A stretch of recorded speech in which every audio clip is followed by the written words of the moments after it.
Okay, well, that sound means it's time for one thing, and that one thing is time to make the donuts, or in this case, edit my podcast. Now, anyone who's been a regular listener to the Nonfiction Brand podcast or a watcher of IMNSHOW, you know that I spend my Saturdays, or part of my Saturdays, editing my podcast for publishing on the following Monday. Yep, I don't get too far in advance on my podcast episodes because planning, not my strong suit. Instead, I do it and keep it fresh. Every Saturday, edit. Every Monday, publish. Or, broadcast, however you want to refer to it. At any rate, the podcast I'm working on, as I mentioned, is Nonfiction Brand, which is, I've been doing it over 3 years. This is year 4 of production every single Monday. In fact, this episode that I'm working on today is episode 191. I never thought I'd get past episode 10. Well, that was a while back. And so I'm glad that I keep doing this, but one of the reasons I keep doing this is because I kind of made it a commitment to you out there in the internet ether that I was in fact going to do this on a regular basis. And consequently, I am. That said, enough of talking. Let's start editing. So first thing I'm going to do is kick over to here, my little screen share thing, where you can see I've got a Finder window open. And by the way, I'm editing on Mac OS, so that's what you see right before you. And you can see I've got a couple of files there. Nonfiction Brand, episode 190 with Jason Sircone, and episode 191 with Jason Sircone. Now, all I've done is I took last week's episode 190, which has all these files, and I've copied the entire folder because all the settings that I created, all the EQ settings, all the noise gate settings, all those things, they actually apply to this episode as well because it was the same recording session, so nothing's really changed. I want to make sure to have the same settings for those things, EQ, noise gate, etc. So all I do is I copy the old GarageBand file, and you can see right here that I've renumbered it so that I don't actually make a mistake.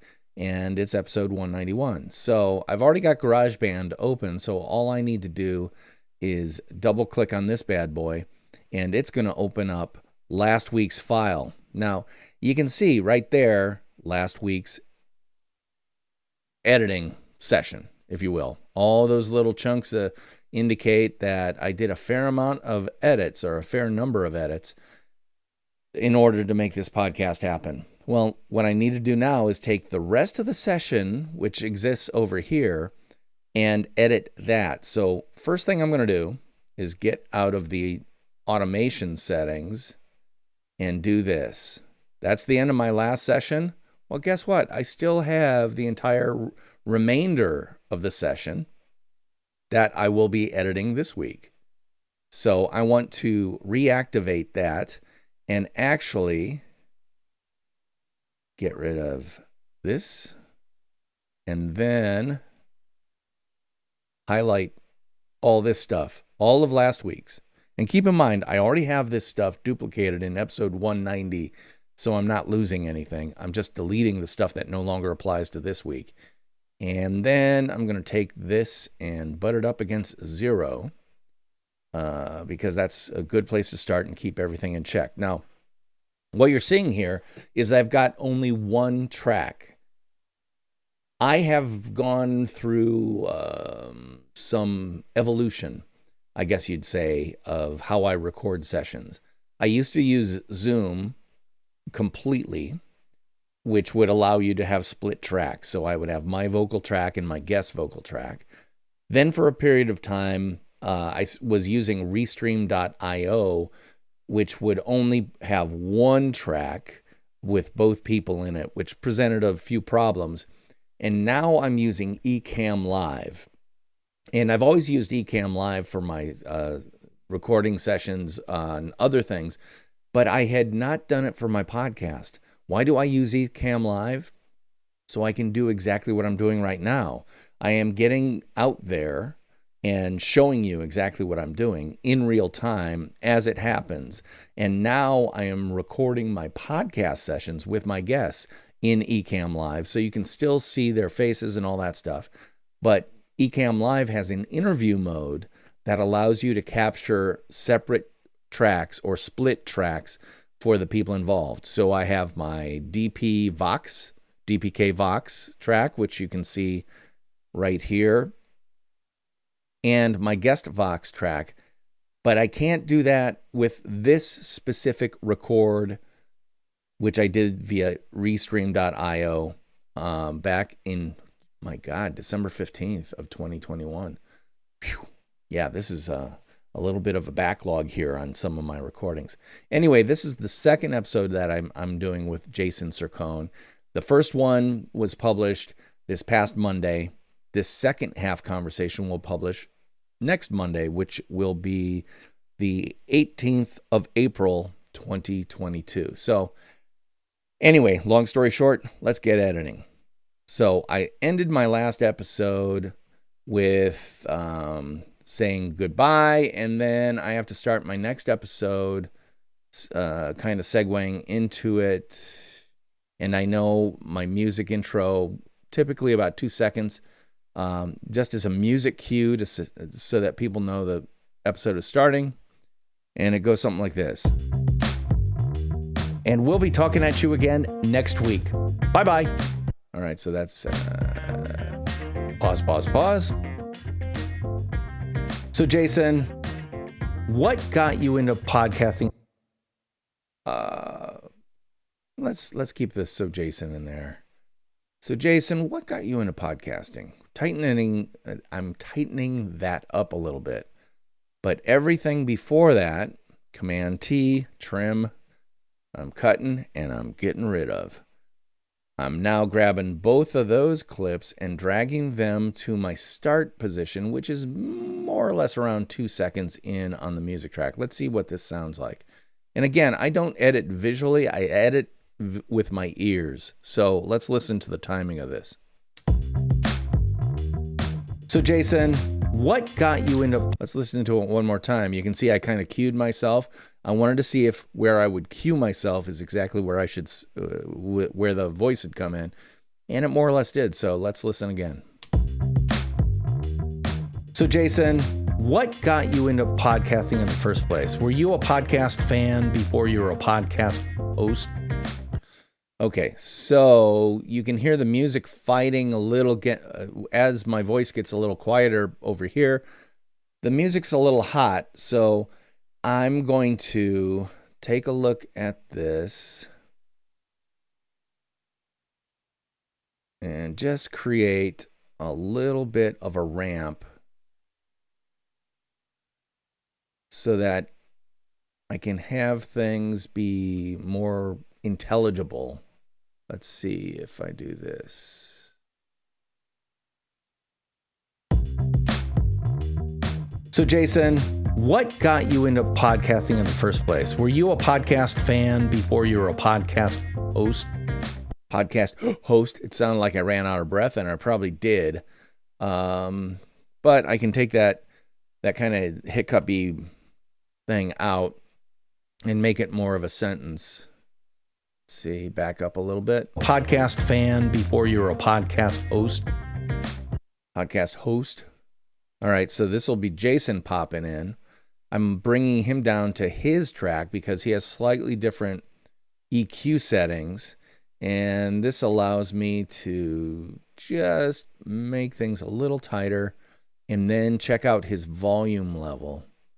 Let's just do that. And I want to bring myself down to what's called unity, which would be right at 0. This is one of the things that drives me nuts about GarageBand. It should kind of almost give me a snap to 0. If I'm this close, it should snap to 0. But it doesn't. I can never get 0. I'm just going to shorten this up. Where is this at? Where is this? Oh, maybe I can do this. I can drag it and get rid of that annoying 0.1.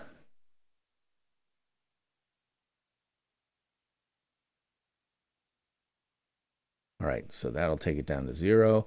You can tell his track is a little quieter, so I'm going to leave him up right at, he's getting a 3.2 decibel bump, giving it a little bit of juice to give him a little bit more volume, which I think is appropriate. And actually, because he's going to be over music for a while, I'm going to go all the way here and just give it a little bit of juice and take him up. So that way it'll do a slow ramp down as the music gets quieter. Were you a podcast fan before you were a podcast host? Yeah, I went to school back, I'm dating myself, when I went to college back in the late 90s, early 2000s. I was a communications major. All right, so I'm going to get rid of the automation. And again, this is the show hide automation, which could be, well, I never knew that. I never paid attention. Oh, just hit the A key to show you or get rid of the automation. That's nice. I love using command keys because it's easier than going over and just hitting that little dot. This is catch playhead, which is, no, I don't know what key that is. I'm not worrying about it. Anyway, let's move on. 90s, early 2000s, I was a communications major. Radio was always what I gravitated to.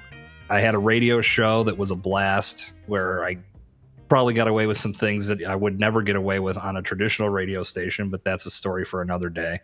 And I'd always loved it, but I never got into it as a profession. I found out when I moved from the small... One of the nice things about having someone on like Jason Sircone is you can tell he's already talked about him having a radio show and doing podcasts and stuff like that. I don't have to do a lot of editing because he's not going to be a big ummer. He's not going to be a really loud breather.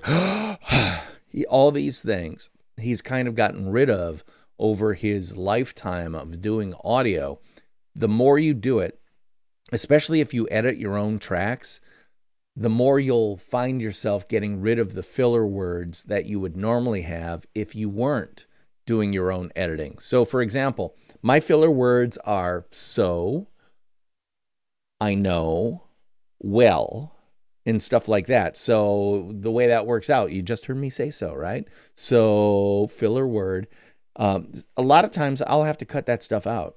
But with a talented, experienced audio person like Jason, there's not a lot of editing that I have to do.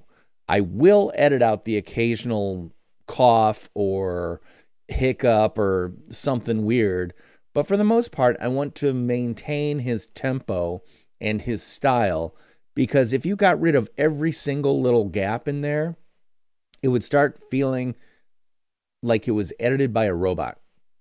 And if you don't understand the difference between robotic editing and human ear editing, I'm sorry for you, but you probably notice it when you hear it. It's like, well, that doesn't sound human, or that sounds a little bit too optimized.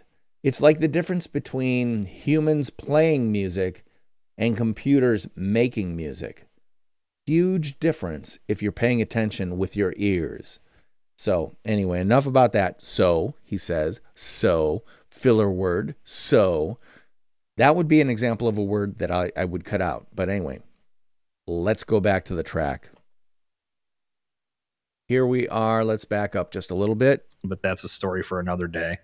And I'd always loved it, but I never got into it as a profession. Okay, right here. And I'd always loved... And I'd, if I wanted to, I could just get rid of this. I'd by doing this, and I'd be doing a big favor to Jason. On a traditional radio station, but that's a story for another day.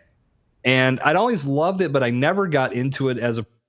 So, should you cut out every blip like that?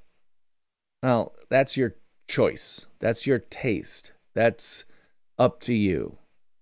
I did it there to demonstrate, but in reality, I probably would have left it in because that's kind of the vocal tick that Jason has. It's one of his vocal mannerisms that make him Jason speaking, not somebody else. So Do you get rid of all that stuff? Up to you. There's not a hard and fast rule because, believe it or not, there are no hard and fast rules of creating a podcast. The question is, when you edit, does it sound better when you do it? And keep in mind, editing is about getting rid of the extraneous, not draining the humanity of the podcast episode or the audio. So pay attention to that stuff and use these things, not these things. Just because you can cut something out doesn't mean you should, according to the ear. Let's get back to the track here. And I'd always loved it, but I never got into it as a profession. I found out when I moved from the small town of Bradford. Okay, so there's another profession. I found out when I moved from the small town of Bradford, Pennsylvania, where I went to college. I'm not going to cut out every version of that because it'll take me forever. I'm going to leave it in because it's part of his vocal flavor. When I moved from the small town of Bradford, Pennsylvania, where I went to college and where I grew up, to Pittsburgh after school, that it was a little difficult to get right into it without interning. And because I needed to pay for things and have a place to live, it really didn't work out in my favor. So over the years, I got into... That's a little long gap. I'm just going to tighten it up a little bit, but not too much. Place to live, it really didn't work out in my favor. So over the years, I got into different things in regards to my career path, and I had met a gentleman who did what I learned that night was a podcast. And when he told me what, I'm like, well, what? Tell me about what this is. Okay, so there's some weird pixelization going on or weird distortion. Listen. And when he told me what, I'm like, well, what? Tell me about. And he told me blah, blah. That is something I can't do anything about. That is actually part of the encoding and part of the compression and all the stuff that Restream.io or even transmission over the internet can cause problems. Introduce what I call pixelization, because that's what it sounds like. It's like a photograph that looks great and then it looks really pixelated, like the pixels went from very fine to a lot bigger. That's what I think that's what I think the sound is doing. It's taking this very fine unit of audio and then massing it up into a bigger, less refined version, and it causes a little bit of a problem. So what can I do about that? Nothing. I can, and I should say this. Whenever anyone listens to whatever you put out there, it goes in their ears through an audio processor in their brain, and their brain will actually fill in gaps, not unlike the way our eyes work. We see stuff, but if we don't see it because of essentially the frame rate of our resolution of our eyes and stuff like that, when magicians say the hand is faster than the eye, that's actually true. Where the hands can do things faster than the eye can receive it, encode it, and then make sense of it. So you see the little duck, and then you don't see the little duck. Your brain actually sees how the trick is done, but it takes some of those frames and gets rid of it. And in your mind, it's like, wow, magic happened. No, the hand is faster than the eye. Same thing with the ear. The ear hears, decodes, interprets, and then understanding happens. So in a case like this where there's pixelization of the audio, not much, I can't do anything about it. And I'm not going to worry about it because the listener is going to kind of fill in the blanks. I'd met a gentleman who did what I learned that night was a podcast. And when he told me what, I'm like, well, what? Tell me about what this is. And he said, oh, it's like radio for the internet. It's like, interesting. Okay. Okay, so that's kind of a longer gap. He had a little bit of but I'm going to cut that out and just see how this works. I'm like, well, what? Tell me about what this is. And he said, oh, it's like radio for the internet.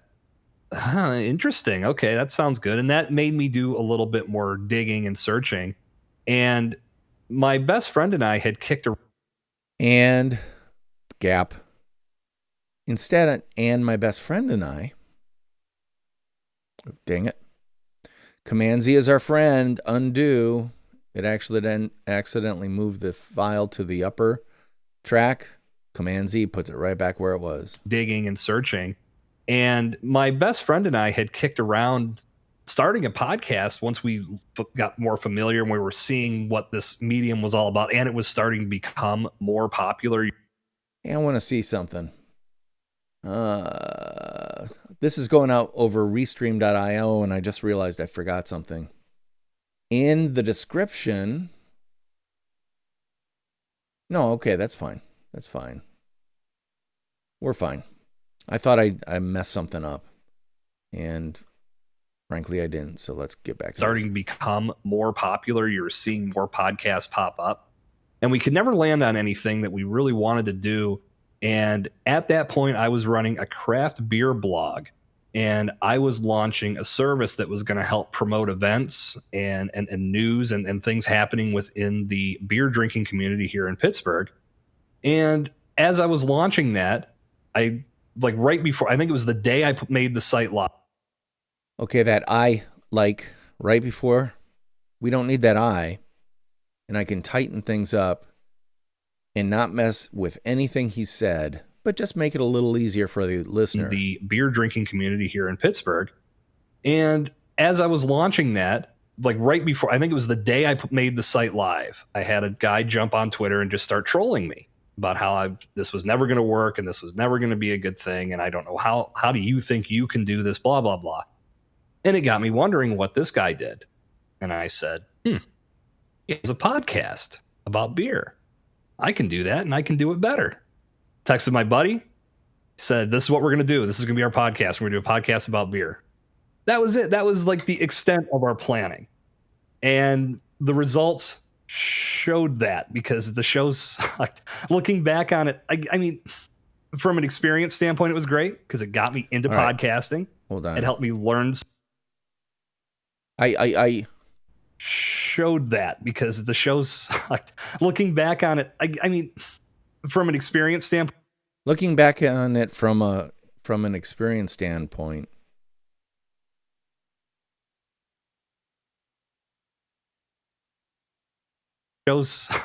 Looking back on it from an experience standpoint, it was great because it got me into podcasting. It helped me learn some things that I obviously needed to develop and get better at, but it helped me rekindle that fire for radio and for audio that I had back in college. And then one thing led to another, and it's brought me to where I am today, where I'm working in the industry full time. So it's great how Okay, this is interesting. So he's normally up about this level, but then all of a sudden gets a little quieter down here. Now, part of my post-processing after the edit, after I'm cutting stuff out, I'm going to actually use a compressing plugin in Audacity, which is another program, and that will take the quiet stuff and raise it up, and the hot stuff and kind of it just levels things out a little bit. So this part where he's a little bit quieter right here, I'm not worried about it because I can hear what he's saying, and the compressor is actually going to bring it up. So I'm not going to mess with any of the settings in here because, again, if you look at the automation level, if I wanted to, I could goose this up, but I'm not going to because the compressor will take care of it. And it's brought me to where I am today, where I'm working in the industry full time. So it's great how everything has panned out. It just took a minute to get there, but that's what brought me in. It's a funny story. I always tell people, don't start. It's a funny story. It's so I can get rid of this. Just make Jason sound a little smarter by getting rid of some of the. Great how everything has panned out. It just took a minute to get there, but that's what brought me in. It's a funny story. I always tell people, don't. Hello, Conjured X09. Thank you for watching. If you have any questions, type them away in your comment box, and I'd be happy to answer them because I love interruptions. Or I don't consider it an interruption. Consider it an opportunity for us to make a connection over the old internets. And I'm happy to share my opinions on everything because the name of this show is IMNSHOW, in my not so humble opinion, show. So if you want to ask me about the microphone I use, if you want to talk about editing, If you want to question some of the edits I've made, I'm okay with that. Just keep it kind, keep it informative, and keep it human. Meaning, or let's say the better part of humanity. Let's keep it kind. That's all I'm asking. But if you have any questions, type them into your comment box and I should be able to see them. Oh, it just took a minute to get there, but that's what brought me in. It's a funny story. I always tell people, don't start a podcast out of spite, because I feel like that's what I did. But that's actually a good poll quote. I'm going to make note of that. It's a funny story. I always tell people, don't start a podcast out of spite. All right, so let's write down that 248.250. One of the things I do for my podcast is create an audiogram. An audiogram is, that square little image. Or let me actually show you one. Let's go to last week's. This is Jason Sircone. Let me open that up. Bingo, right here. This is the last week's audiogram.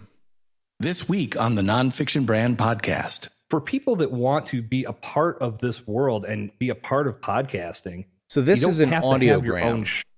And audiograms are used when marketing the podcast. So I will put this up on Twitter.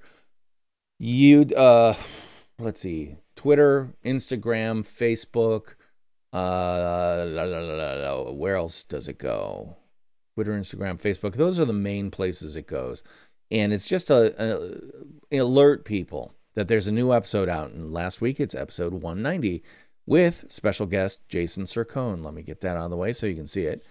And this is actually created at headliner.com. Now, I don't pay a cent for this, and I never have. I've been doing these audiograms completely free via headliner.com because they allow you to have a number. Can I put a link in chat? Oh, let me show you how I can do it. Well, hold on a second, Conjured. Yeah, you're asking the question, and it's a good question, but let me get rid of the audiogram. And can I put a link in the chat for your podcast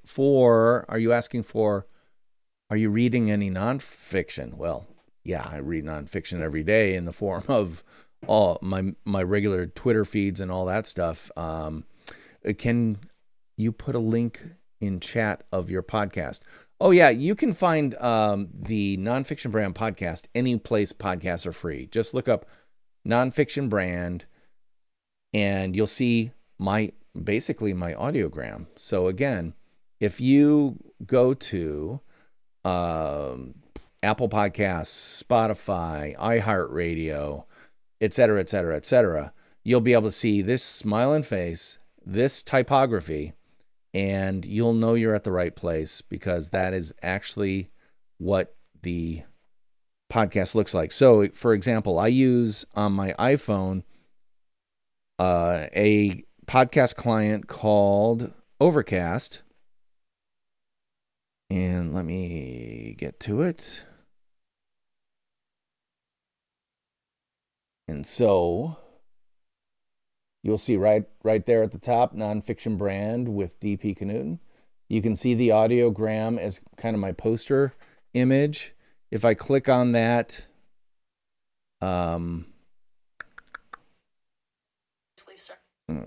hold on a sec.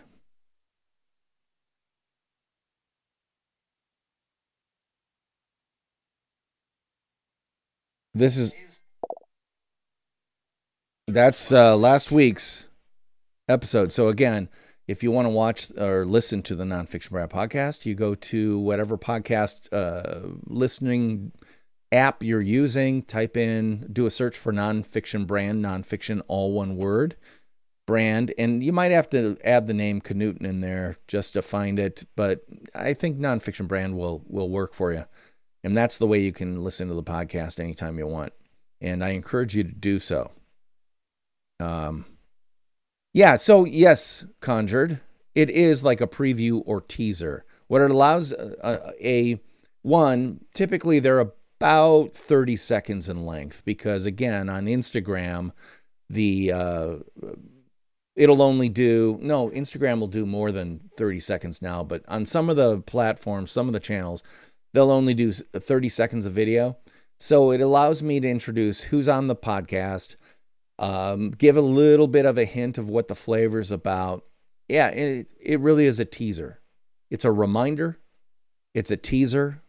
But most of all, especially given the topic of nonfiction branding when it comes to personal branding, it's an opportunity for me to boost not only my personal brand, but the personal brand of my guest, in this case, Jason Sircone.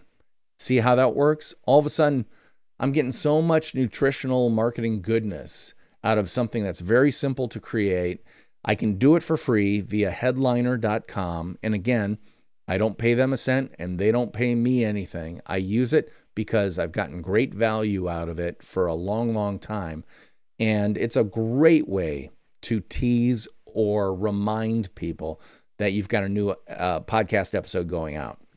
So, and just to give you a little bit of background about that, when on Monday, this will go up, this podcast episode I'm working on right now, will go up at 3 a.m. Eastern time here in the United States of America. And during the day, it will go out on Facebook, Twitter, and Instagram on Monday. Hey, new episode's up. On Tuesday, it'll go out again on Twitter. Typically, I'll put a photo of my guest with a comment with a link to the episode on Twitter. On Wednesday, I'll do another Facebook and Instagram post, because Twitter, you can post every single day because the pace and tempo of Twitter is so fast. You could do it every day. And if someone follows you, they may only see it once a week. On Instagram and Facebook, the tempo or pace of the timeline in people's news feeds and stuff is not that fast. I don't want to spam them. So on Monday, I put up the audiogram. On Wednesday, I put up a photo of the guest, and in the comment, I'll have a link to the episode. So that allows me to get 2 bites at the apple, if you will, without annoying my audience too much. And again, I can show you exactly what that looks like by sharing my Instagram. If you look here, you can literally see, you see that woman leaning down? That's Beth Fisher. She was on 2 weeks ago, or 3 weeks ago, 2 weeks ago. And so there's an audiogram for one of her episodes, her photo, an audiogram for the second of 2 episodes, and then a picture of her as well. See how that works? And by the way, I'm paying $0 for this. I'm marketing my podcast for $0, which is a wonderful thing.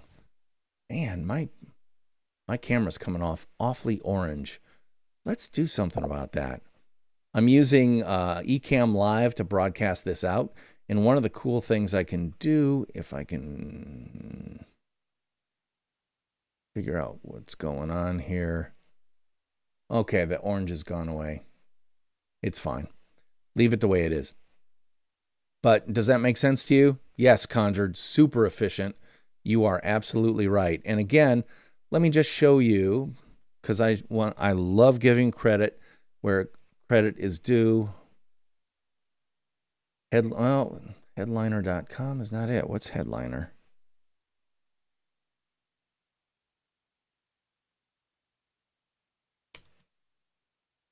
Do a search, Headliner. Simplest way to create shareable stuff. Make Headliner app. I'm going to log in. And you can see under projects, or hold on, I got to share this with you. Why is this doing this so small? I don't know why this. But anyway, Headliner is what I use to make these audiograms. Anyway, sorry about that. I digress too much. But yes, it's super efficient. super easy, and actually pretty darn valuable. All right, let's get back to editing. I'm going to back up just a little bit because one of the things is you need to edit contextually, meaning don't go in and find every gap and do this. Make it shorter, make it shorter, make it shorter, make it shorter. You have to listen to the rhythm because there's a difference between someone ending a sentence and someone ending a paragraph. When they're coming up with a new idea, do you see what I did there? If I'm talking about an idea, like let's talk about pauses within a podcast, pauses are necessary, but they aren't all equal. Think of it this way.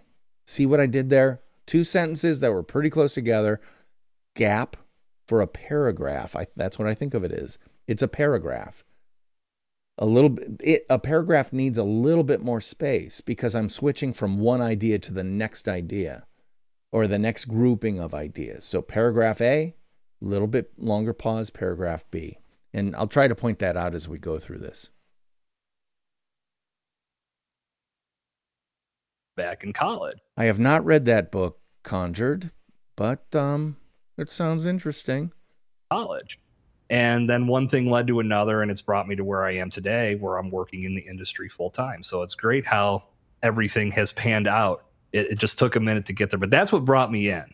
It's a funny story. I always tell people, don't start a podcast out of spite, because I feel like that's what I did. But like I said, in the long and short of it, it was very, very good experience. We got to meet some really cool people, have some awesome conversations. And like I said, it was good foundation for where I'm at today. You know, Jason, all right, so you'll recall I was going to maybe see that as a possible clip for my audiogram. That was at 12:48 to 3:06. So not quite 20 seconds. I'm not sure that's long. Well, that might be fine. It's a funny story. I always tell people, don't start a podcast out of spite, because I feel like that's what I did. But like I said, in the long and short of it, it was very, very good experience. We got to meet some really cool people, have some awesome conversations. And like I said, it was good foundation for where I'm at today. I think that's good enough. I think I'm going to keep that. If I hear something better, I might replace it. But for now, let's just keep it because I think it'll make a good teaser. Foundation for where I'm at today. You know, Jason, I love that story because one of my daughters. Yeah, I agree. Eliminating it. Sometimes I like podcasts unfiltered, but it's easier to get information if it's more succinct. Yeah, you're absolutely right. Sometimes you want to hear all the pauses and stuff. You know, Joe Rogan, he puts out his 2.5 hour podcast and it's got all the pauses in there and stuff like that. Great. A lot of people have 20 minutes on their drive into work to listen to something that might help them move forward in their careers. That's my audience. Those are the people that I'm trying to get to, the 20-minute commute people or the people who walk their dogs and it takes 20 minutes. Easy to listen to an episode. Don't waste a lot of time. Plant an idea or two that they can immediately use. That makes my podcast valuable to them. I don't have the notoriety or the awareness of someone like Joe Rogan or Malcolm Gladwell or other people like that. But even Malcolm Gladwell episodes are very, very edited. So much so that you can't tell they're edited. And that's the essence of good editing. It's so good, you don't know what was cut out. And yet, if you actually saw the entire waveform like you see right there, you would see thousands of little cuts indicating tightening up or whatever. I love that story because one of my daughters. All right, so let's listen to this gap here. Like I said, it was good foundation for where I'm at today. You know, Jason, I love that story because one of my daughters is right now in college. So this is and that's where the A starts. So right here, we're going to try this. Let's see if this works. already in college. Let's see if this works. My daughter's is right now in college. Oh, there's a pop there. So I can do this little cheat technique. And actually I can let's do this first. There's heat on this side of it, and there's heat on this side of it. Meaning, when I say heat, I mean signal. So let's do this. Boom. I'm pulling it down, so I'm doing a very fast fade at the end of this, and then a little bit of a fade up. So let's listen and see if this makes sense. As my daughter, one of my daughters is right now in college. Is right now. So the right now is still hot. So I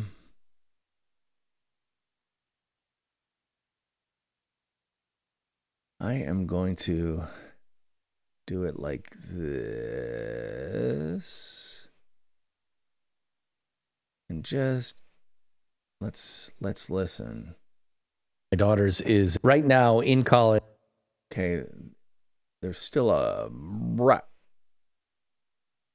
you can even see how it ramps up. So I could probably go like that. Daughter's is right now in college. Is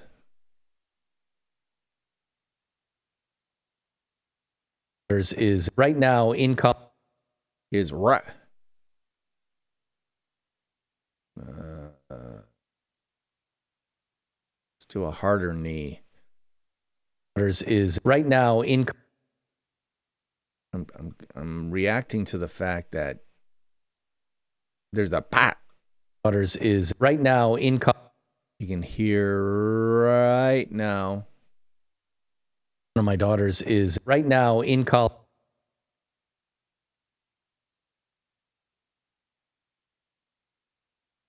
My daughter's is right now in college. I think I'm going to leave that. Is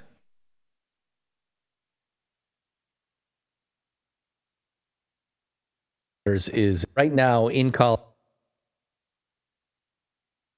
Daughter's is right now in college.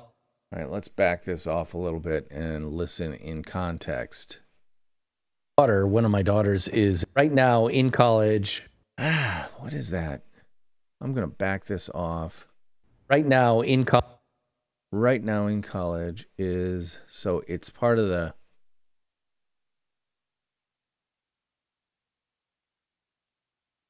I thought it was this side of it. It's not.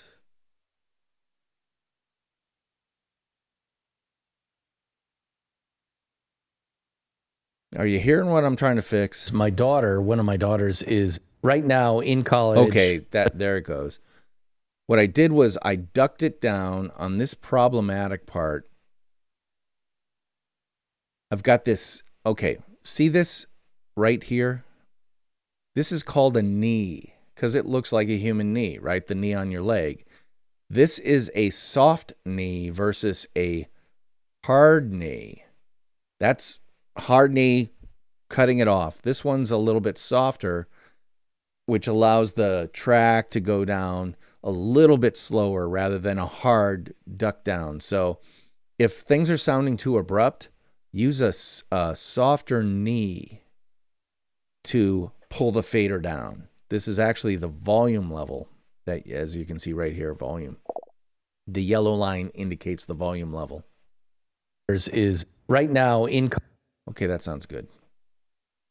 Let's go back to here. One of my daughters is right now in college, a DJ at the local college station, and talk about not having an audience or not knowing if anyone's listening.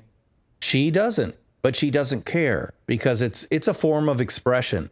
She gets to choose the music she wants to play. She gets to talk about the bands she wants to feature. She even has a platform to invite local bands to come on the station and play live. To come on the station. to come on the station. That sounded like a weird pause to my ear. So I'm going to make myself sound the station smarter. and play. And by the way, this is one of the big reasons I edit my own podcast. I'm what I call a lazy perfectionist, meaning I'm not a perfectionist, but I am if I can do something about it pretty darn quickly to make it sound a little bit better, I'm going to do it, especially when it comes to the way I play sound live in my podcast. I have the opportunity to make myself sound a little bit smarter or take out some of the breaths that I might have and stuff like that. So I'm going to do it. Invite local bands to come on the station and play live. Come on the station. Come on the station. I can't make it too much tighter, but let's see if that works.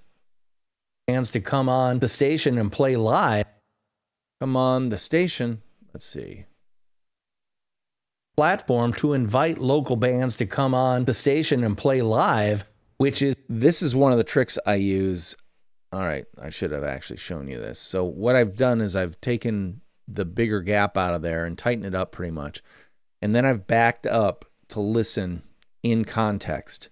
So I'll start back here, close my eyes and listen and not even pay attention to where the cut is. If I can't hear it, then I know it's a good one. If I can hear it, I know that I need to go back in and rework the envelope of the clips before and after to make it sound better. So it even has a platform to invite local bands to come on the station and play live, which is so super cool. I mean, I couldn't hear any weirdness I know my voice and my phrasing enough to go, well, it's phrased a little bit weird to my ear, but no one else is going to hear it. So I'm going to leave that in. Local bands to come on the station and play live, which is so super cool. I mean, she's a junior in college who basically is a music maven for Minneapolis because she's on the air. And nobody has to know that her audience may not exist or it might be small. She doesn't even care. Nobody might be small. Nobody. So I can get rid of that. Command T. Let's butt this up. She doesn't even care. She has to know that her audience may not exist or it might be small. She doesn't even care. Okay, so that sounded fine to me. And all I did was take out that extraneous garbage. And let's listen back. You'll notice one of the things I do a lot is I'll do this. Why? I don't know the brain science, but I truly believe we've got 5 senses. If you shut down one of those sensors, the brain space will then be opened up for the other senses to pay a little bit more attention. You know, it's said that people who are visually impaired, their hearing makes up for it. They can hear things more acutely than sighted individuals can. I totally believe that. Why? Because the brain is not an infinite sensor interpretation engine. So if you take one of the sensors out, it opens up some of that RAM, if you will, random access memory to audio. So, and I also cut out my visual telling me, oh, there's a cut, there's a cut, there's a cut. If I can't see the cut, I can't hear the cut unless the cut can be heard, in which case I should go back in and fix it so that my ears can't hear what was edited out. Because she's on the air and nobody has to know that her audience may not exist or it might be small. She doesn't even care. And the fact that you came out of that and there's a little bit of a quick breath in there. And the fact that you came out, I'm just going to tighten it up. Small. She doesn't even care. And the fact that you came and after that, again, dealing with breathing here, the phrasing sounded odd to me, so I'm going to see if this fixes it. And the fact that her audience may not exist or it might be small, she doesn't even care. And the fact that you came out of that kind of background as well is is wonderful. Is wonderful.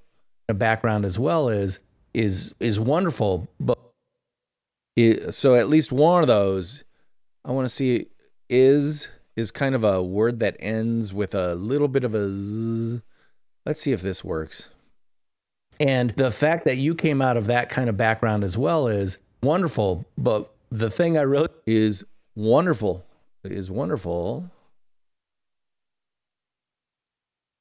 I don't even care. And the fact that you came out of that kind of background as well is wonderful. But the thing I really want to point to is you called it you said don't start a podcast out of spite. I didn't get that out of your story. I didn't get that. All right, so that first false start of a sentence, I can get rid of it. Okay, I have a little bumper sticker saying about editing. If it is discrete, you can delete. Meaning, if it has space before and after, slice, get rid of it. So here's an example of that in action. I've got this little hiccup start. I didn't get that out of your. I didn't take is right here. I didn't take. I can go and get rid of it. So let's listen. You said don't start a podcast out of spite. I didn't get that out of your story. What I got was, if he can do that, I can do it too. So what's stopping me? And that is the whole point. If you think it's hard, think again. Now, I'm not going to say it's easy, but it's not hard. There was a time when you could not do anything a podcast does without a 50,000 watt radio. So get rid of,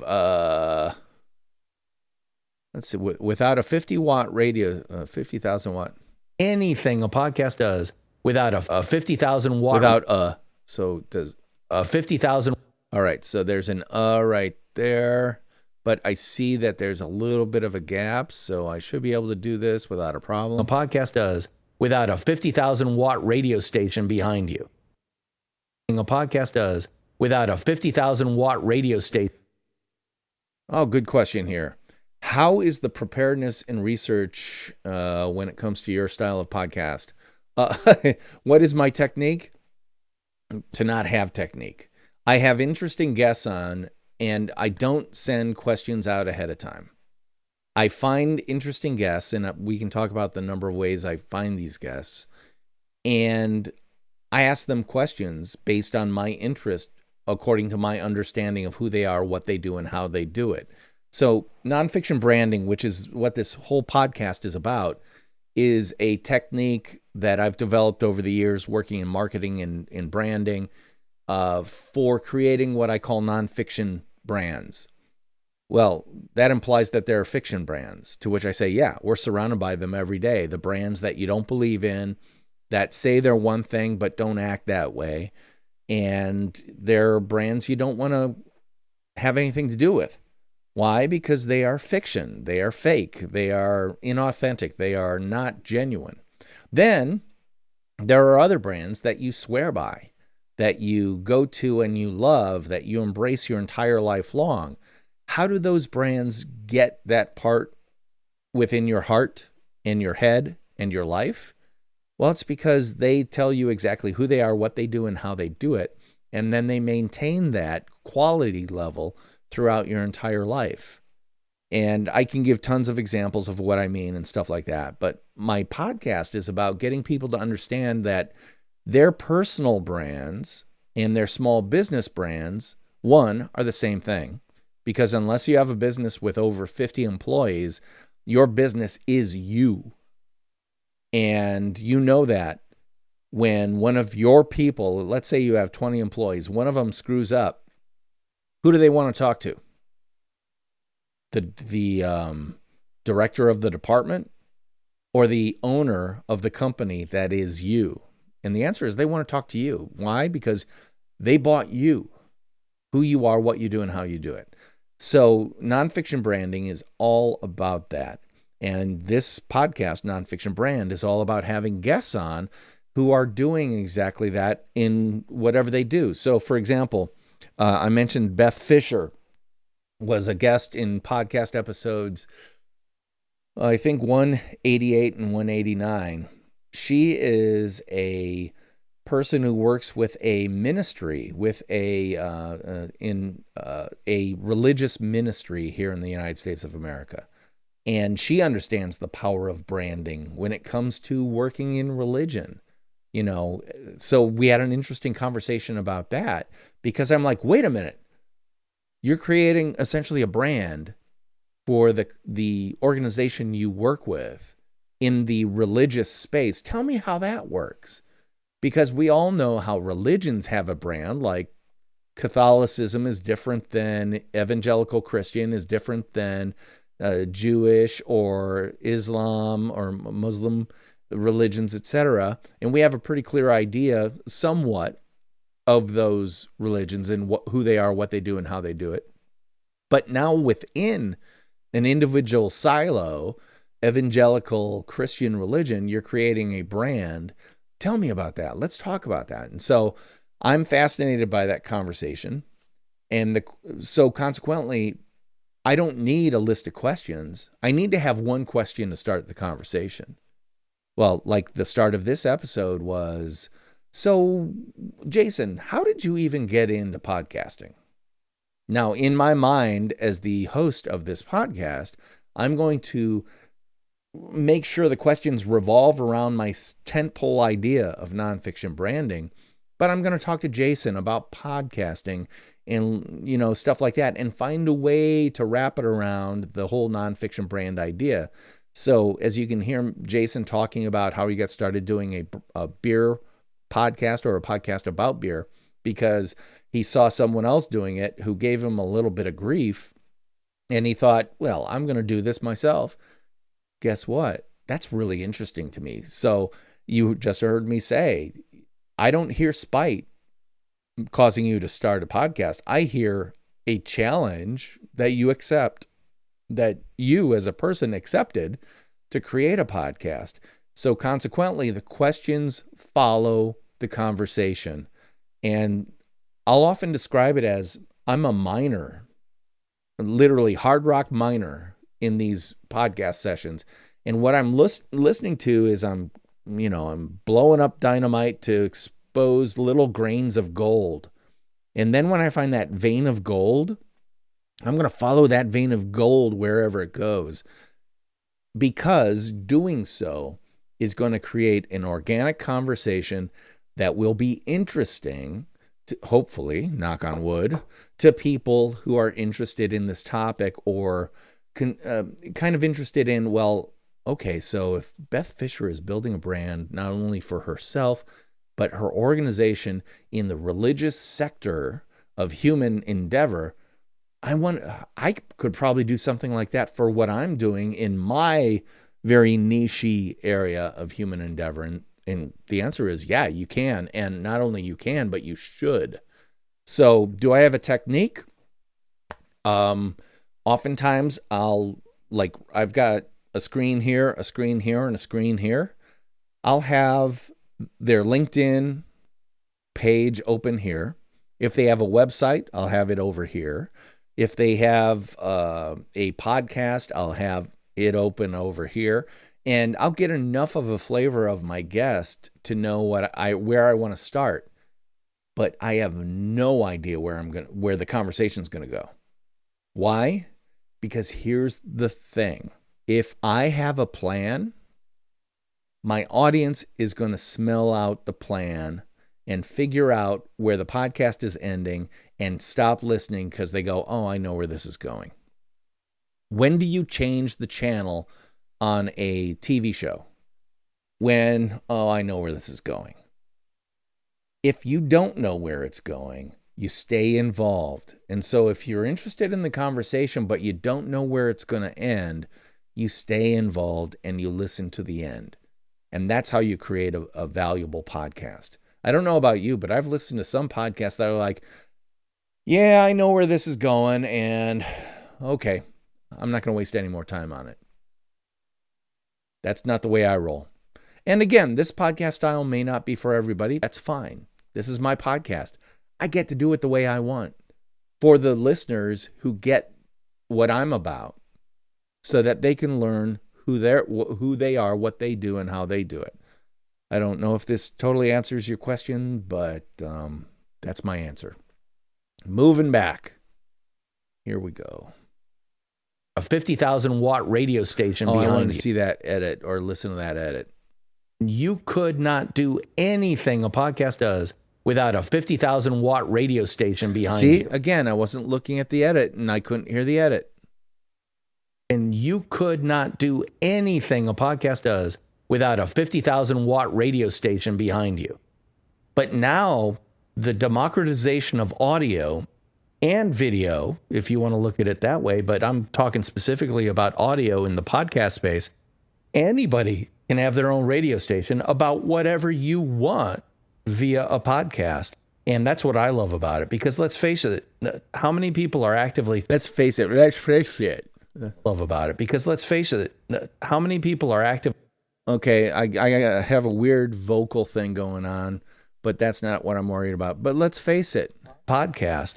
And that's what I love about it, because let's face it, how many people are actively thinking, I need to find a resource about nonfiction branding. It's a concept they don't know anything about. Why? Because I made it up.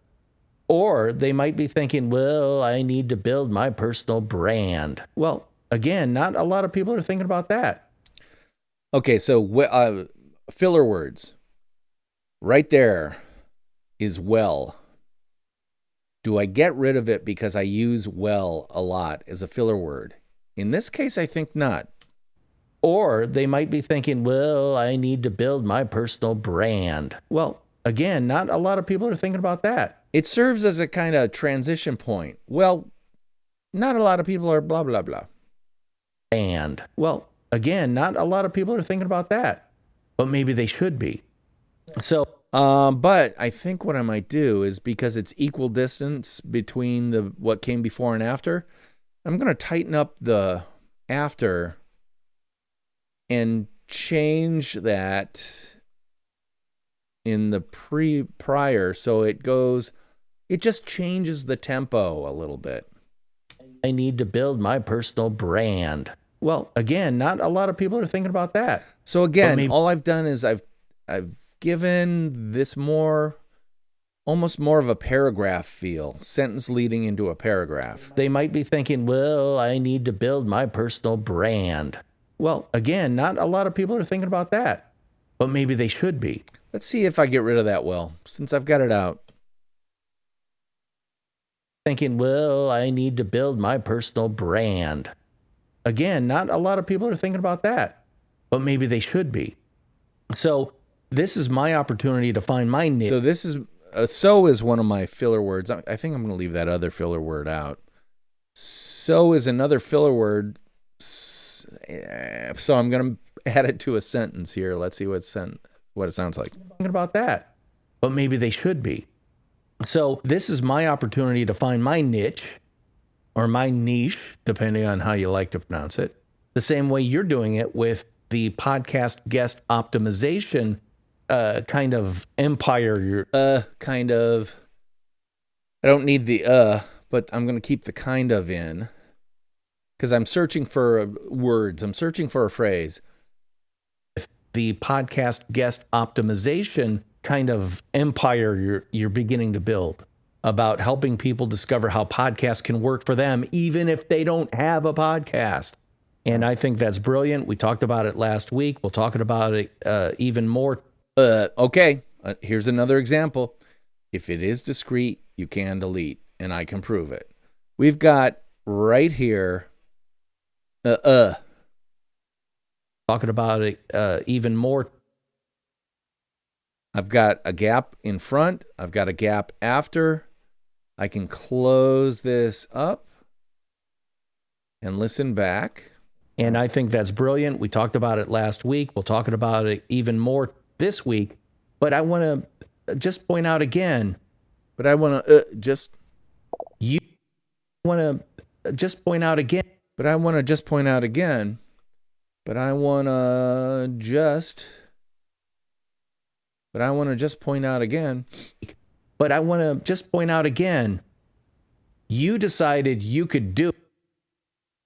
That's a pretty big gap. I'm going to shorten it just a tad. I want to keep the gap because it's like a colon. It's like inserting a colon in the sentence. But I want to just point out again, you decided you could do it because someone who was giving you a ration of crap was doing it, so you wanted to do it better than they did. That is perfectly fine motivation. Let me tell you, what is it? Imitation is it. I can get rid of the what is it? Imitation is motivation. Let me tell you, what is it? Imitation is the sincerest form of flattery. Yeah, to a certain extent. Or yeah, to a certain extent. Where's the yeah? Form of flattery. Yeah, to a certain. All right, so yeah, I started fumbling with it, and then I restated it. Oh, huge podcast tip. If you're recording a podcast and you're editing it yourself, if you screw up, pause and say it again. So let me give you an example. If you screw up while you're doing your podcast, all you have to do is stop. I can get rid of those first two screw-ups simply by doing a clean third and then cutting out the first two screw-ups. So let's say I mispronounced Jason's name. Hey, my guest today is Jason Sircone.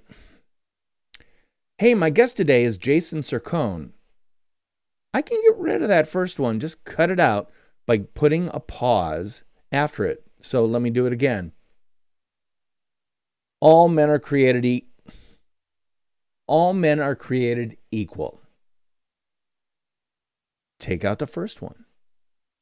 And that's why editing is so important. If you are having someone else edit your podcast, do them a favor and catch yourself mispronouncing or screwing stuff up and just doing a B take or a C take. So you say it once, screw it up. You say it twice, screw that one up. Say it again a third time. Make sure there's a gap between each one. Your editor can just get rid of the first two very, very quickly, very, very easily. All right, I like it. Keep definite always makes conversation flow feel like a breeze. Never thought of it in terms of brands, to be honest. Ooh, what is marketing? Seriously, advertising and marketing is a sub-discipline of communication. If you have a product or service, what do you want to do? You want to be able to communicate the features and benefits, the truths, the true stories about that product or service to the right people. Advertising and marketing, so let's say if I'm writing a novel, I want the entire world to read it. Well, the reality is, even if you're writing a novel for a broad audience, you aren't writing it for the broadest humans on the face of the earth. For example, I'm writing a Western novel. I want everybody to read it. Well, guess what? Not everyone's going to want to read a book about cowboys on the ranch, herding cattle and stuff. You're already narrowing down your product to a very specific audience. That's exactly what branding does. And it's funny I mentioned cowboys and branding because that's where branding started. The first job of branding is differentiation. And that goes all the way back to the cowboys on the American West. Your brown cow looks like my brown cow. How can I tell the difference? By physically branding them with a branding iron that says, this is my brand, that's your brand. And by the way, if you treat your cows better and they actually create better products from those cows, or, whether it's milk and cheese or meat, whatever, if you get renowned as a creator and purveyor of better quality meat, cheese, whatever, guess what? You can command a premium price in the marketplace. Because not all steaks are alike. Even if you're a vegetarian, you can understand this. If you go to a meat market and you look at the showcase where they've got various cuts of steak, some of them are going to be labeled as Black Angus steaks. Why? Because Black Angus steaks have been branded as higher quality steaks. Another one, Kobe beef. Ever hear of Kobe beef? The difference in price between USA grade prime beef and Kobe beef is something like 10 times, 10x. Kobe beef costs 10 times more than the highest grade of USDA prime cut beef. How do they get that reputation? Because they create a product that is superior, and then they brand it so that you know it's superior. That's telling the truth. The true story of who you are, what you do, and how you do it is how you build your personal brand. Take a look at what I'm doing right now in live streaming myself as I edit my podcast. Why am I doing this?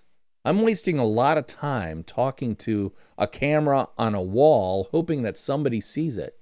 Why am I doing this? Because I am demonstrating and differentiating myself from other people in the market. You see my face, you hear my voice, you hear my thoughts, you see me demonstrate the attention to detail I put into my flippin' free podcast that you can get anywhere for free. And what you're really saying is, oh, DP Knudten, he pays attention to a lot of stuff I didn't even know existed. Oh, he makes his podcast sound better than I thought it could because he cares. Oh, he's got an attention to detail and communication that, maybe I could use to advance my business or, whatever. I'm not doing this because I'm some altruistic dude. I'm doing it because it's a great platform for me to demonstrate my value to other people. Now, am I asking you guys to buy anything? No. Other than buy into the truth of who I am as an individual. I'm not faking it. If you meet me in public, you're going to hear the same voice. You're going to meet the same person. You're going to see the ultimate flattery I get when I meet people is, oh my God, you sound exactly like you do on the podcast. Oh my gosh, you're exactly the person I thought I'd meet if I met you. And that's just proving that I am who I am. And I'm presenting exactly who I am, what I do, and how I do it via the tremendous power of social media, live streaming, podcasting, etc. If you aren't doing that, you're leaving opportunity on the table for someone else who does exactly what you do, but they do just a little bit more. They do something visually to get credit for it. All you have to do is go on TikTok and you'll see archaeologists who work in academia differentiating themselves from other PhDs in archaeology or anthropology by doing TikTok to demonstrate what they know. And they're doing it in a way that makes them more valuable to the universities or institutes of higher learning that might want to hire them. And if you got 2 resumes on your desk as a hiring manager or a department head or something, and they're both equal, except one of them has 100,000 followers on YouTube and 500,000 followers on TikTok, which one are you going to hire? The funny thing is, and I actually interviewed someone on the podcast. His name is Fuzz Baker. He goes by Fuzz, Justin Baker. And he is a person who works in Los Angeles, Hollywood, with voiceover actors. The people who do the voices for anime and animation and cartoons and stuff. He blew my mind when I asked him the question, so what you're telling me is that voiceover actor A and voiceover actor B are going up for the same part, and the part might go to the person who has the bigger following on Instagram? And he said, oh yeah. Why? because that person on Instagram is going to do things like, hey, a post on Instagram, can't tell you about this brand new project that I just finished doing the voiceover work for, but let's just say it's going to blow your minds. And it has something to do with sci-fi. You put that teaser out, and here's the thing about animation. It'll take 2 to 3 years to do an animated film. The voiceover is done at the very beginning, so that is what they animate to. So the voiceover artist who can't talk about the project by name, but can plant ideas or at least teasers about it to their fans, all you have to do to a fan is suggest that, yeah, I'm in a really exciting sci-fi thing that'll probably come out in 2025. That's all you have to say, and the fandom will go crazy, which makes you more valuable. Now, the whole thing is, and Fuzz talked about this, you can't give away too much. You can't say what the project is, but you can tease it. And guess what? A lot of people are on Instagram because they love being teased, like, ooh, something cool. I want to know before anyone else does that something's happening. Yeah, it makes a huge difference. All right, marketing sector. Conjured, I'm just catching up with some of your questions and stuff. But most businesses are compelled to do it in the same way. Yeah, well, this is a big point. And most businesses are compelled to do it in the same way because the system has become mechanized. Yeah. Yet, if you look at social media, what are people gravitating to? We live in a world where people value Etsy, which seems to be more created by hand by individuals than mechanized by machines. We want the human touch. So guess what? The people who are getting out there and showing that they do indeed have the human touch are actually becoming really much more valuable. And that's why you need to get out there and share your voice via creating your personal brand and then doing what feels right for you. Or what I like to say is know what your style is and then find the stage that works best for you. I call it a style stage with a capital S, all one word. Why? Because that's good marketing, right? I have coined an idea in 2 words, mashed them together. And a style stage is what I'm doing right now. My style is really good for live streaming and podcasting. My stage is live streaming and having a podcast. So I'm getting kind of a twofer, 2 bites at the apple, if you will, by actually live streaming the editing of my podcast that comes out on Monday. Boom, boom, boom, boom. Plus, plus, plus, plus.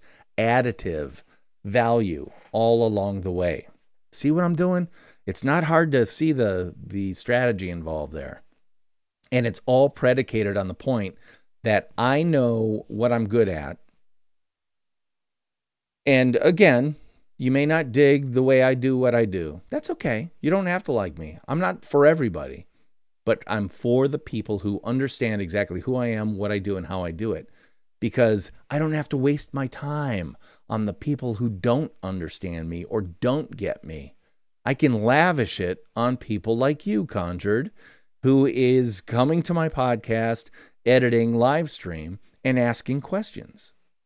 We're having a conversation, and I don't know who you are at all. I have no idea where you live. I don't know your sex or gender. I don't really care. I mean, I'd be interested, but, it's not about that. It's about the fact that we're making a connection, a communication connection, by doing this, where normally on a Saturday, I'd be sitting upstairs playing with my dogs or getting ready to take them for a walk or something like that. Instead, I'm doing this, creating a stage where we can have a conversation, even if I'm the one doing most of the talking.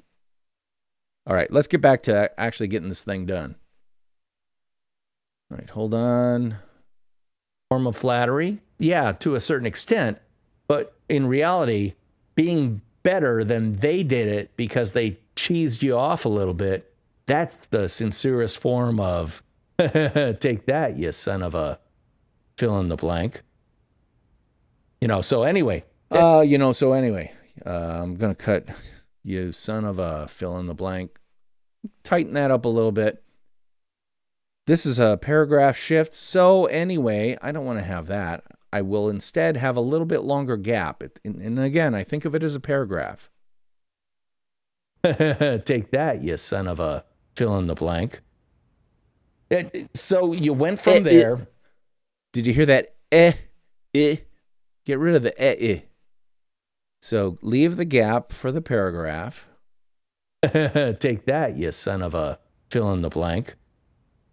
So you went from there. You developed the podcast. I'm going to tighten that up a little bit. I'm definitely going to tighten this up a little bit.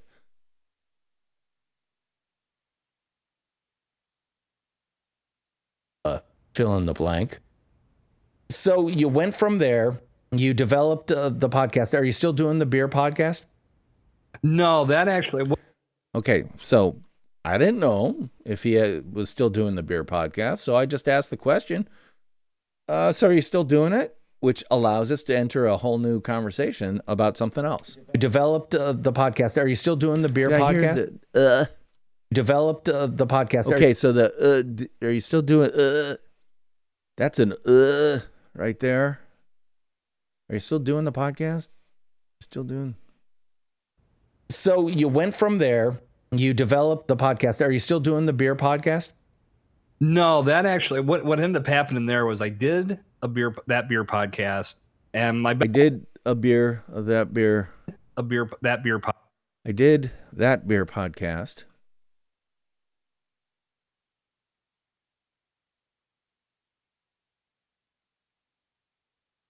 Oh, Conjured, I got to tell you, you are so kind for saying that, because the truth is, okay, don't tell anyone, Conjured, but I've been doing these live streams to an audiences of 1 or 2 people or 0 people since I started doing these live streams.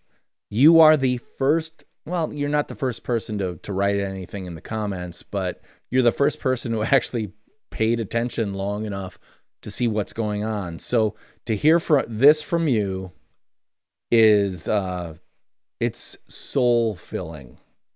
Thank you. And I'm 100% honest. Thank you for saying that. It means a tremendous amount to me, because heretofore I thought I was just talking at a wall. My camera's mounted on the wall in front of me. I thought I was just talking to a wall. Now that I know I'm talking to you, Conjured, yay! Thank you. No, that actually, what ended up happening there was I did that beer podcast, and my best friend and I life started taking over, schedules were jiving, and then I did the show by myself for a while with other people as guests, and then when I decided, okay, I think I'm going to retire that and rebrand it to what my blog was called, so I did that, and then ran with that for a little bit. And then after I did that show for, I can't remember how many episodes I got to. That was when I decided, and this I feel like this was the most critical step. I don't think you have to do this, but this is just what I chose to do. As I was doing that podcast, I really started evaluating the whole podcasting space and what I wanted to make of it and get from it, and realized that the value that I was providing just wasn't as good as it could be. I needed to get better at my craft. And obviously continuing to do interviews helps with that. And you can develop your voice and really just get better on the fly. But I felt like I had enough of that under my belt that I really wanted to just take some time away, not worry about the production side, just study what other people were doing in regards to relaying their message through their voice. So I canceled that podcast, took it down, and took about 1.5 years of just listening to other podcasts, listening to radio shows, listening to personalities deliver the news, broadcast sports. So I was watching all of these things for an entirely different reason than I ever had before. I got very analytical, and it helped me discover, okay, there's pace, there's tempo. There's. Okay, there's pace. Okay. Okay, the first there is there. There's. Okay, there's. Whoop. Command Z is our friend. Undo. Let's see. And it helped me discover, okay, there's pace, there's tempo. Did you hear how smooth that was? And it helped me discover, okay, there's pace, there's tempo. You can't hear the edit. That's how you know it's a good edit. You should never know the edit's even there. Okay, there's pace, there's tempo, there's things that I should be focusing on when I'm doing an interview and laying back and letting somebody get their point across. Don't try to interrupt and interject something, and focus more on having a valuable conversation versus trying to interrupt with a point that I feel is so poignant, I have to get it out before I forget it. So all of these things went into my mind. I call it like a little short end of a little short. Let's just tighten that up. These things went into my mind. I call it like a little short end associate's degree of podcasting, where I just took time to study, took time to learn, and then I got back into it, launched a new show, and that show was much more successful. So I had that more on the beer side of marketing, beer side of sales. Just I was trying to create a podcast that was more for the business side versus just the craft beer drinker, because there are a lot of podcasts dedicated to that. So I wanted to do something a little different. And over time, as I see, this whole part is pixelated in here. Can I do anything about it? That's I wanted to do something. Let's try this. I call this a juice box because I'm gonna juice it. Or a goose box, juice box. I sometimes call them the same thing. You goose it by bringing the volume up. You can duck it by going down. So we're playing duck, duck, goose. Goose, duck. I'm going to goose it and see what happens here, just in terms of intelligibility. Because there are a lot of podcasts dedicated to that, so I wanted to do something a little different. I can't do anything about the pixelization, the kind of artifacty. So I'm just going to leave it there. That's I wanted to do something a little different. And over time, as I guess I can attribute it to age. As I got older, that passion that I once had for beer and for drinking and that passion that I once had for beer and for drink.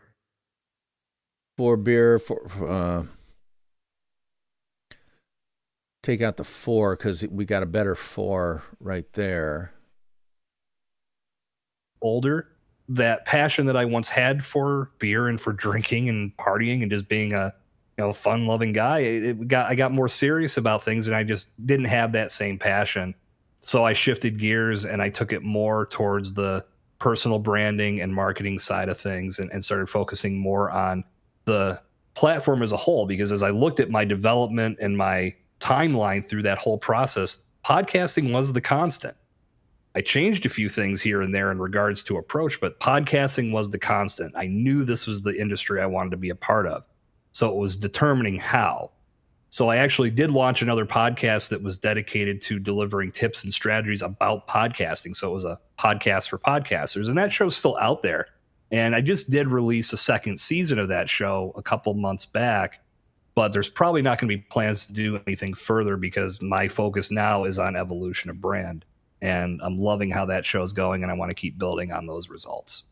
Well, there you go. There you go. That's me with another well. Get rid of the well. Put myself, and again, why do I put myself on a different track? Our EQ settings are a little bit different. Not a lot, because he's a male voice that's kind of in the lower range. My voice is a male voice kind of in a lower range. So I want us both to sound great.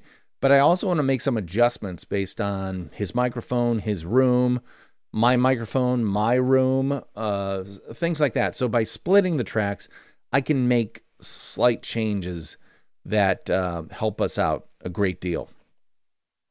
And I'm loving how that show's going, and I want to keep building on those results. There you go. I love the fact that take out the uhs. You go. I mean, I love the fact. Okay. What am I going to say? If it is discrete, you can delete. This is the right here. I've got space after. I've got a little bit of space before. As long as there's space with no sound in there, I can just get rid of it. Bring those two together.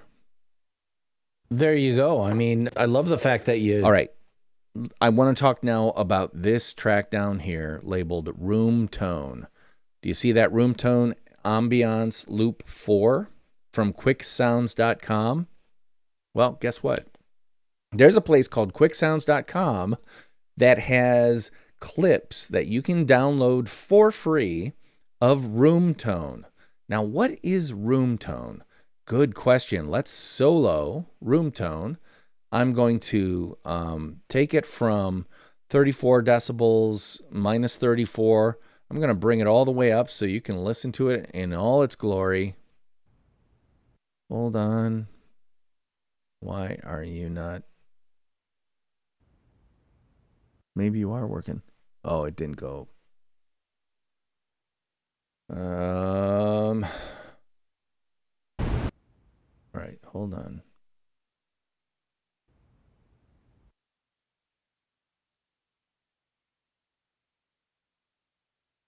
How about get rid of those guys? Room tone. Here we go. Do you hear that? Hey, thanks, Conjured. It's been nice talking with you. Hey, before you go, where were you saying this? Are you on Twitch or YouTube Live or what? Just put that in comments because I'm curious. Because I can see your name, I can see your handle, but I do not know where you're watching this from. This is room tone. So why do I have room tone? And why do I have it at minus 33.2 decibels? Well, room tone is the tone, surprise, surprise, of the room where the recording was happening. And this allows me to have a sound floor that is not all the way down to zero. Why? Because if I were going from this... Because my focus now is on evolution of brand. And I'm loving how that show's going, and I want to keep building on those results. That would drop all the way down to zero and would sound like a bop, like a really hard cut, as opposed to a bounce off the sound floor. That little hiss, it hits that, and your ear doesn't hear it go all the way to zero. And it's a subtle thing, but all the best sound, well, great. Hope to see you again on Twitch, Conjured. Really nice meeting you. I'm here generally every Saturday around 11 a.m. Central Time in the U.S. So if you see me, by all means, drop in, say hello. It's been great chatting with you, Conjured. I hope you have a great day. For the rest of you who are watching, which, let's see how many people are watching. Oh, a whopping 2. And once Conjured drops off, it's probably a whopping 1. Still, I value you. I truly value you. I have to do this anyway, so I talk to myself on a regular basis. At least this way I have an excuse. So I'm going to keep going. Does the sound floor make sense to you? Does room tone make sense to you? If so, let me know in the comments.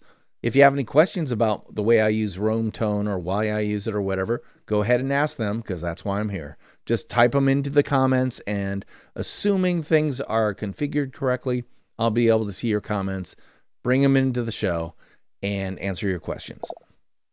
James Higgins! Woo, woo, the champ is here. Well, I'm glad to know you're the champ, because I'm the chump. It's nice to meet you.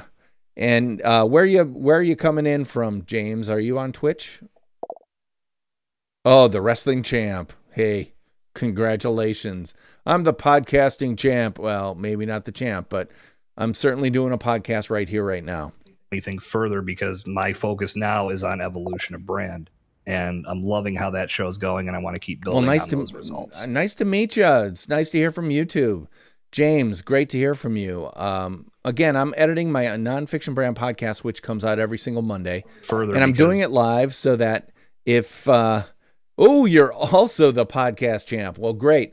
One thing you should know, James, is I'm not a professional sound engineer. I'm using free tools, completely free tools, because I want to teach people how to do podcasting in real life as opposed to a major studio or, thinking that you have to spend hundreds of dollars on getting a podcast. The answer is no, you don't. You just need a few simple techniques and you need to do it religiously. So that's what I'm doing right here, right now. Because my focus now is on evolution of brand, and I'm loving how that show's going, and I want to keep building on those results.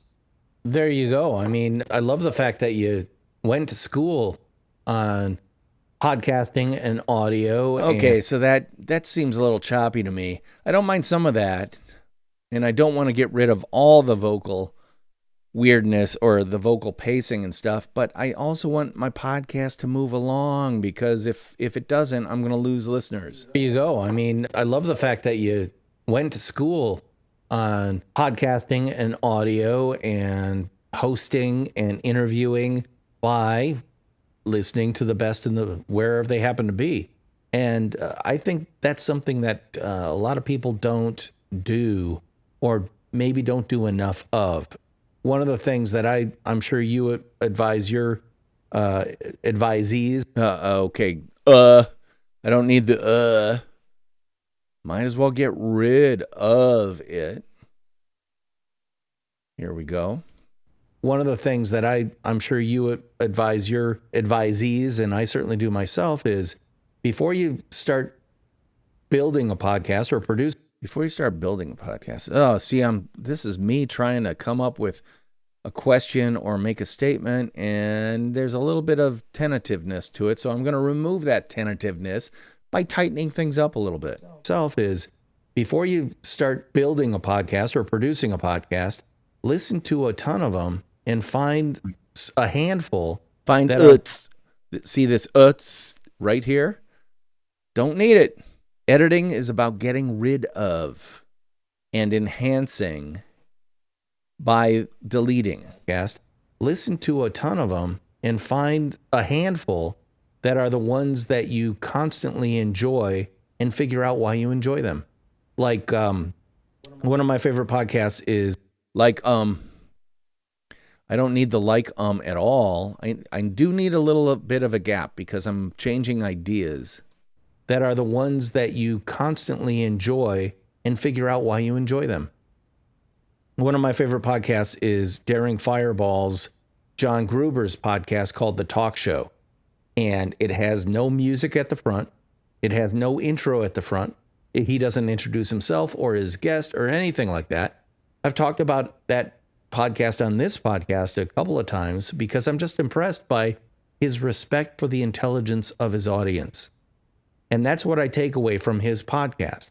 He respects the intelligence. All right, so he that's me while I'm doing my live conversation going, I said he kind of incorrectly. So it was a take one, take two situation where I get rid of take one, his audience, and keep take two. And that's what I take away from his podcast. He respects the intelligence of his audience. Another podcast I really love is the... Let's see if... Another podcast I really love. Okay. Another podcast... Another podcast I really love... His audience. Another podcast I really love is the Pivot podcast with Kara Swisher and Scott Galloway, which focuses on tech and media and stuff like that. And it's their banter back and forth. And while you can tell they've got a framework for the show, like they have sections where they know they're going to talk about this general topic, they have no scripts. I mean, they have some scripted advertisements in the middle of it. But for the most part, it's just pure conversation. And they're laughing at each other. And, it's just so purely... They're laughing at each other. It's just so purely. Let's see. It's just pure conversation, and they're laughing at each other, and it's just so purely human. That's what I took from that. So my goal is to have a podcast that... My goal is to have a podcast. I don't need a pause in there. My goal is to have a podcast. So my goal is to have a podcast that truly respects the intelligence of my audience. Truly respects the intelligence of my audience. I'm going to have to leave that in there. The intelligence of my audience. Sometimes having a little bit of human imperfection is not only good, but it's really helpful in keeping you human in the eyes of your audience, or the ears of your audience specifically. Sometimes, like, watch the nightly news. These people are so perfect every time, they come off like automatons sometime. And then you see someone on screen with them who maybe they're interviewing them or something like that, and that person comes off so human, you're like, we're talking about two different species. We've got presenters and we've got humans. I lean into humanity. I lean into humanity and imperfection because that makes it real. If everything's perfect, our senses know it. It's like, wait a minute, that's too perfect. And that's why some of the most popular podcasts are not perfect. Where NPR goes for perfect audio, Gimlet Media, same thing. Everything's perfect. A show like Joe Rogan's show is so imperfect that it's compelling and human. And I don't know. I want to be somewhere in the middle. I want it to sound as good as I possibly can make it, but I never want my audience to forget that it's actually created by human beings who have ideas, who have flaws, and who sometimes don't speak perfectly, who don't speak like a television news anchor. And then they're laughing at each other, and it's just so purely human. That's what I took from that. So my goal is to have a podcast that truly respects the intelligence of my audience and allows for conversations with people like you, Jason, that are yes, we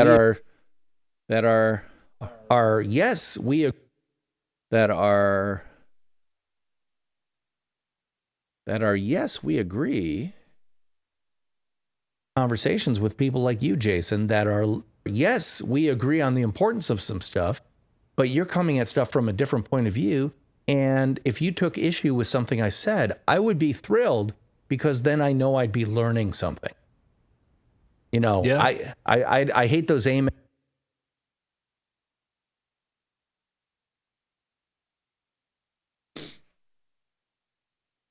Because then I know I'd be learning something. I hate those amen corner. So let's see. I hate those amen. I hate those amen. All right, so I got I hate those amen. Because then I know I'd be learning something. I hate those amen corner podcasts where everyone is in agreement. Okay, first take, bad. I went ahead and did a second take in line. I just have to tighten these up a little bit. I hate those amen corner where everyone is in agreement. Episodes didn't it say? I hate those amen corner podcasts. I hate those amen corner podcasts where everyone. All right, so I hate those amen corner podcasts. Tighten this up a little bit and tighten that up as well, and then listen back. I hate those amen corner podcasts where everyone is in agreement all the time. I love it when someone says, well, I kind of take issue with that. Oh, good. Tell me why. So, Jason, take issue with something I've just said and tell me why. I wish I could. All right. Oh, good. Tell me why. So, Jason, take issue with something I've just said and tell me why. I wish I could. No, but I can piggyback on what you just said. and with 100% confidence and say controversy creates cash. Controversy creates listenership. More people are going to be. Okay, that's a long pause. Oop, hold on, let me do this. Trim this up and butt it up. Not 100% tight. Controversy creates cash. Controversy creates listenership. More people are going to be sucked into something that could turn into a little bit more heated argument. It's the staring at an accident type of mentality. We love that type of thing in our world. But at the same time, I think it opens up the windows for more learning to take place. Because if I just went with what you just said and said, oh yeah, I agree with everything you say, that's a terrible conversation. And there's only one point of view. But if I can come back and add to what you just said with what I'm saying now, and then add on top of that, what I love about your show, DP. Okay. He's changing, or he's putting in a paragraph here, but I don't think it needs that big a gap, so I'm going to shorten it up. And then add on top of that, what I love about your show, DP, one of the things I love about your show, you get right to the value. You get right to the conversation. That's what I do on my show as well. And that was as I was putting, like I said before, I think I said this last week, I put a year's worth of time into. I put a year's worth of time. Tighten that up.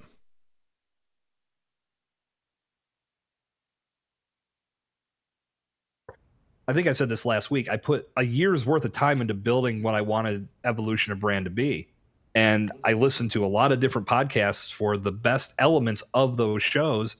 And the one that really tipped me off on getting to the value as fast as possible was Entrepreneurs on Fire and the one that really tipped me off on getting to the value as fast. Tipped me off on getting to the value. Don't need the.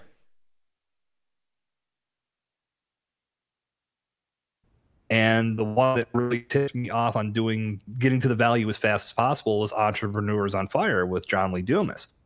It's about a 30-second to 1 minute intro that just sets a table for what you're going to learn, for who the guest is, and then he does a quick sponsor ad, and he's right into the content within about a minute. And I started thinking, like, my gosh, back in the day, I would do this 30-second to 1 minute intro song that every week was the same. So if I had an avid listener, they had to sit and listen to that if they didn't press fast forward. And then I do this opening monologue that could be anywhere from 5 to 10 minutes. And it was, you're 12 minutes deep before you're getting to the actual reason that people showed up for the show. And that was to hear the conversation. So I started thinking that the value is not in this beginning intro part. The value is. Ooh. This I'm going to make note of. This might be a different audiogram. Let's see where I could pick that up. You're 12 minutes deep before you're getting to the actual reason that people. Like, let's say it were right here.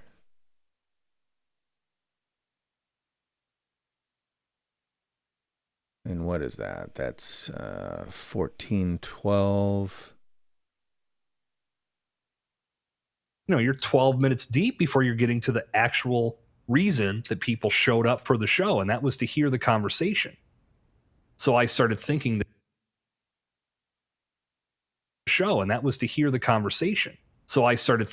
the value is not in this beginning intro part. The value is, let's get people to the meat and potatoes of this interview as fast as possible and not fill the show up with a lot of fluff. That's a good end, and not fill the show up with a bunch of fluff. Tighten this up. And again, I'm not going super tight, because but so that'd be the end of it, roughly 1431 minus 12. Okay, so that's a good 20 seconds ish. 19 seconds. Let's see. 1412. Let's just listen to this clip. You're 12 minutes deep before you're getting to the actual reason that people showed up for the show, and that was to hear the conversation. So I started thinking that the value is not in this beginning intro part. The value is, let's get people to the meat and potatoes of this interview as fast as possible and not fill the show up with a lot of fluff. I know one of the big misconceptions in the space. Bingo. So that'll be 31 minus 2. Yeah. 19 seconds. That's good. Interview as fast as possible and not fill the show up with a lot of fluff.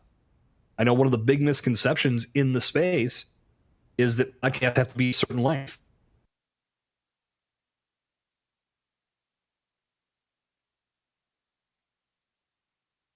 I know one of the big misconceptions in the space is that I can't have to be a certain length. Why? Yeah. Everywhere else in the world, we're trying to shorten things. You know, we have an example that we talked about on one of the. There's a little bit of odd pixelization going in that I can't do anything about, so I'm not going to sweat it. It just happens. You know, we have an example that we talked about on one of the episodes of Pod Theory, me and Travis Brown, who's a good buddy of mine, and we did a whole season about misconceptions of podcasting. And we talked about, okay, if you have a clogged toilet and you go to YouTube to find out how you can unclog that toilet, and your search query delivers back a 3-minute video, a 6-minute video, and a 9-minute video, which one are you going to watch? Shortest one possible. You're going to watch the 3-minute video because That's me. Just put myself up on a different 3-minute video, a 6-minute video, and a 9-minute video. Which one are you going to watch? Shortest one possible. You're going to watch the 3-minute video because Shortest one possible. You're going to watch the 3-minute video because it's the shortest one possible. So our mentality there is, okay, how can I get this? How can I get the value that I'm looking for as fast as possible? But when I'm making a podcast, I've got to make it an hour long. No, not at all. Make it as long as it needs to be to get the value out there, to get the message out there. And if you can cut out some of the BS, which would be a lengthy intro or a huge monologue or a huge ending outro, like there's all kinds of things you can do to save time, but give people the value. Give it to them as fast as. All right, that's a nice clip too. But give people the value. So let's see how long that one is. You're going to watch the 3-minute video because it's the shortest one possible. So our mentality there is, okay, how can I get this? How can I get the value that I'm looking for as fast as possible? But when I'm making a podcast, so our mentality there is, okay, how can I get this? So let's say we cut it here as a possible audiogram clip. So our mentality there is, okay, how can I? So our mentality there is, that's 1509. So our mentality there is, okay, how can I get this? How can I get the value that I'm looking for? Okay, how can I get this? How can I get the value that I'm? Is that how can I get the? This how can I get the value? Is how can I get the value? How can I get the value that I'm looking? Okay, so the mentality is. So our mentality there is, how can I get the value that I'm looking for as fast as possible? But when I'm making a podcast, I've got to make it an hour long. No, not. Okay, that's a long pause there. Let's just tighten it up a tad. I've got to make it an hour long. No, not at all. Make it as long as it needs to be to get the value out there, to get the message out there. And if you can cut out some of the BS, which would be a lengthy intro or a huge monologue or a huge ending outro, like there's all kinds of things you can do to save time, but give people the value. All right, so that's 1538. That's about 30 seconds. That's a good one. I think I might use that for the audiogram. I'll decide that later. But you know, sometimes, so what I was trying to do is find a pull quote from this episode from my guests specifically that I can pull out and plug into an audiogram, which is the square picture of the podcast. It's the poster of the podcast, if you will, and plug it in there. And again, let me share with you an example of what I'm talking about. This is an audiogram. Hold on. Right there. If I click on this bad boy. This week on the Nonfiction Brand podcast. For people that want to be a part of this world, this is an be a part of audiogram. podcasting, you don't. And this is an audiogram of Jason from last week's podcast. Let's just quit out of there. And I use that for marketing the podcast on Twitter, YouTube, Facebook, Instagram, et cetera, et cetera. It's just a visual device to remind people that the podcast is coming out. So I think I might grab this clip and use that to create my audiogram via headliner.com, or what is it? Make headliner.com, I think is what it is. Yeah, make headliner app. That's what it is. Headliner.app. Thank you. Sorry. Back to this. You can do to save time, but give people the value. Give it to them as fast as possible, and that's going to keep them engaged with your content. Actually, that might be good too, but then it's a longer give people the value. Yeah, that's nice. And that's where I feel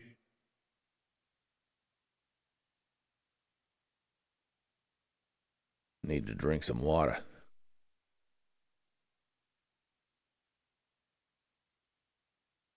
Give it to them as fast as possible, and that's going to keep them engaged with your content.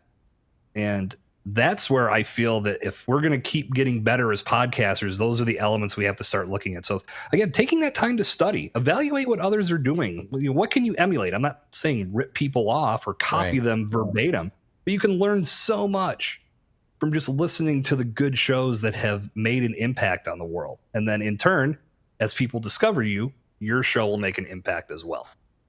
Well, and because so much of our... Well, and I always start with well, which is an annoying little tick, but it happens. Show will make an impact as well. Well, and because so much of our conversation... Let's see if I can go because so much of our... Because well and because so... Your show will make an impact as well. Because so much of our conversation has been about your podcast guest optimization strategies, we got to definitely encourage listeners. We got to definitely encourage listeners.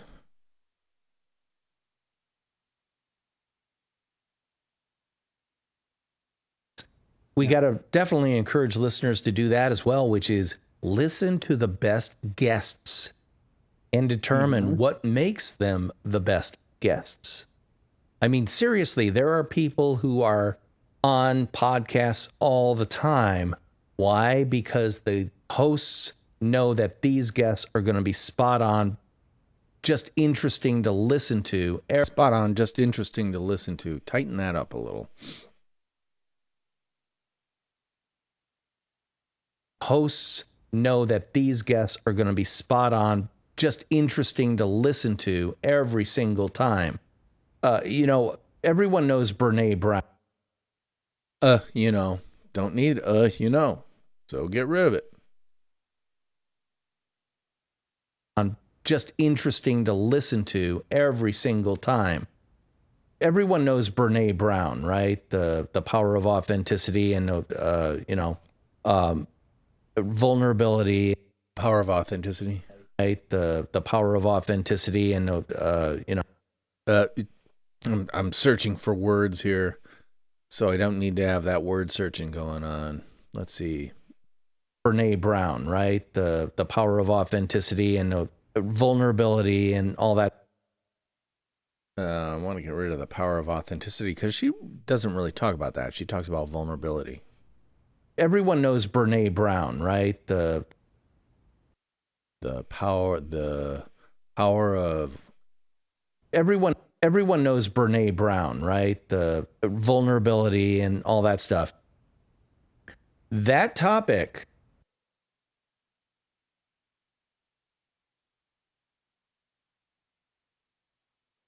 vulnerability and all that stuff.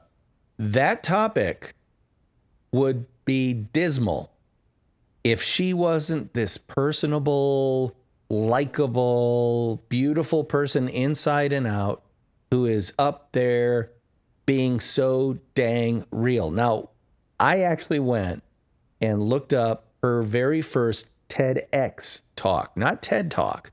It was TEDx. And in my book, Nonfiction Brand, I refer to TEDx as the kids' table of TED, which it is. And it was TEDx Houston. So it was a bigger TEDx. It wasn't TEDx. So it was. So it was a bigger. So it was a bigger.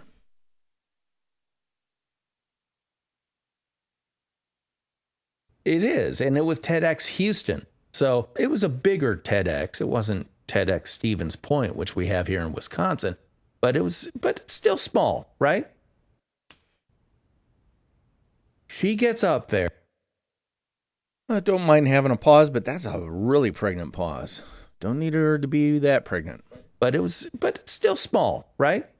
She gets up there and gives the most compelling talk about shame because she was a researcher. Compelling talk about shame. Because she was a researcher. Compelling talk about shame. Because she was a researcher about shame. Because she was a researcher about shame.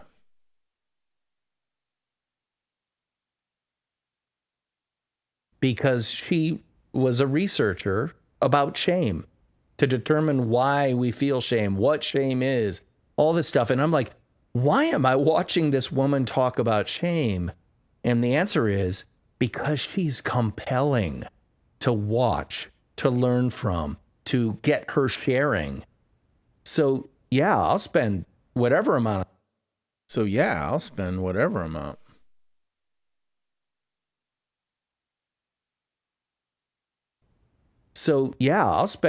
whatever amount of time to listen to her talk about shame because she's got great skills as a communicator. And that's the key. To be a great podcast guest, you've got to be a communicator. To be a great 100%. Podcast host, you've got to be a communicator. And when you get those 2 + 2 together, you get 15, and that's what I love about, and that's what I love. Don't need the, is one of those filler words. And I'm here in the state of Wisconsin in the United States of America. And a lot of people here use, as a filler word or a filler phrase. And that gets really tedious. I mean, I have had guests from around here on my podcast, and every other word is, the thing I like about that is, the thing that's most attractive to me is, the color green is wonderful, and you got to cut, is like cilantro in salsa. A little cilantro in the salsa adds a little bit of zing, a little bit of something. But they don't make cilantro salsa. Cilantro is not the main ingredient for a reason. Too much cilantro, especially for some people, is like eating a bar of soap. Don't have too many in your podcast or too many filler words, because then your whole podcast is about the filler words and not the quality of the content that your podcast is talking about. That's why I cut out so much. That's why I get rid of just about every well. Those are my big filler words. There are others, but those are the big 3. So, and well. If I can get rid of, I like to think my podcast can hold maybe a couple of so's, because that's kind of a word that says, so what you're saying, so what you mean, so if you take this to a logical conclusion, it becomes a nice placement word. So's not the worst word. You know is a terrible one. Unless it's in a sentence like, I know that you know Joe Blank. Where you know is actually, you know this person, as opposed to, you know, something, something, something. There's a difference. You can't get rid of all the you knows, but you can get rid of just about every well, unless you say, how are you doing? And someone says, I'm doing well. But no one says that, unfortunately. It may be correct grammar, but it's not the way we talk. How you doing? I'm doing good. Well, that's at least here in the United States, in the state of Wisconsin.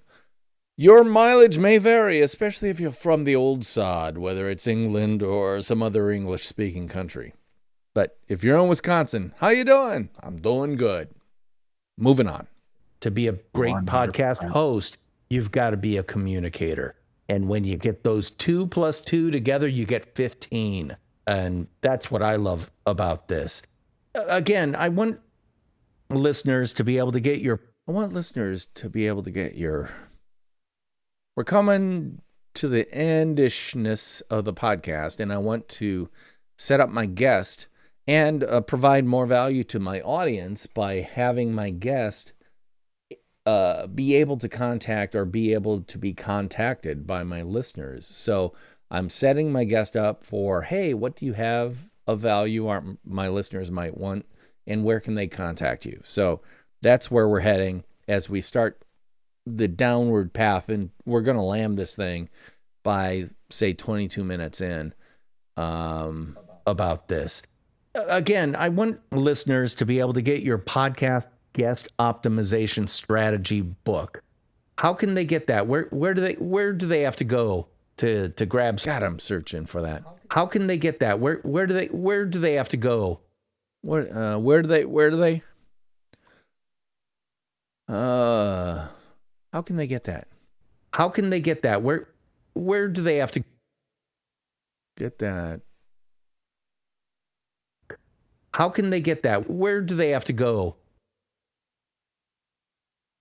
How can they get that? Where do they have to go to grab some of your to grab? How can they get that? Where do they have to go to grab some of your Jason Sircone goodness? All right, Jason Sircone goodness. Head over to grab some of your Jason Sircone goodness. Head over to jasonsircone.com/nonfiction brand, and you'll be able to get access to 10 tips for becoming a valuable, fully optimized podcast guest. That is my free gift to all the great listeners of Nonfiction Brand. And you can also connect with me on... Well, I heard a breath. Nonfiction Brand. And... All right, so this is a good time to talk about this. If you look right here and you edit via your eyes, there's nothing wrong. But if I loop here, only the section where there's nothing going on. Do you hear it? There's a breath there. I don't like breaths. Because what happens is when I compress it, the breath, which is down here, voice level here, breath level here, when I compress it, it's going to do that. It's going to take the breath and make the breath noise louder. I don't want louder breath noise, and so I'm going to get rid of it. I don't want to touch his noise gate settings because that could cause problems with when he gets quiet. But if you want to know more about noise gates, type a comment and let me know. Hey DP, let's talk about noise gates, and I'll deal with that. Otherwise, I want to get this thing done. All the great listeners of Nonfiction Brand. And you can also connect with me on your favorite social network from that page as well. But yeah, I mean, to piggyback on what you... He's got a little bit of a hiccup in here. As well. But yeah, I mean, to piggyback on what you... But yeah, I mean, to piggyback so I can tighten that up quite a bit. Well, but yeah, I mean, to piggyback on what you said in regards to communication, that's paramount. That is the number one aspect. And something to keep in mind, especially if you're thinking about podcast guest marketing or even starting a podcast, you may not have all those skills. I can shorten this up by half and still have a little bit of a gap. Just tighten it up a little bit. If you're thinking about podcast guest marketing or even starting a podcast, you may not have all those skills in place right now, but you can develop them. And that's one of the big aspects of the guide that I put together, and everything I do with the trainings and coachings that I do is let's get you in a place to become optimized. Once you start doing interviews, you're going to get comfortable telling your brand story and getting your message out there. And the more you tell it, the more it becomes second nature, and it starts to become more and more impactful as you progress. But don't be shying away from it because you feel like you're just not an effective communicator right now. You got to take time to develop that voice and develop that confidence. Once you do, man, sky is the limit. And the beauty is when you get started doing this, you don't have an audience.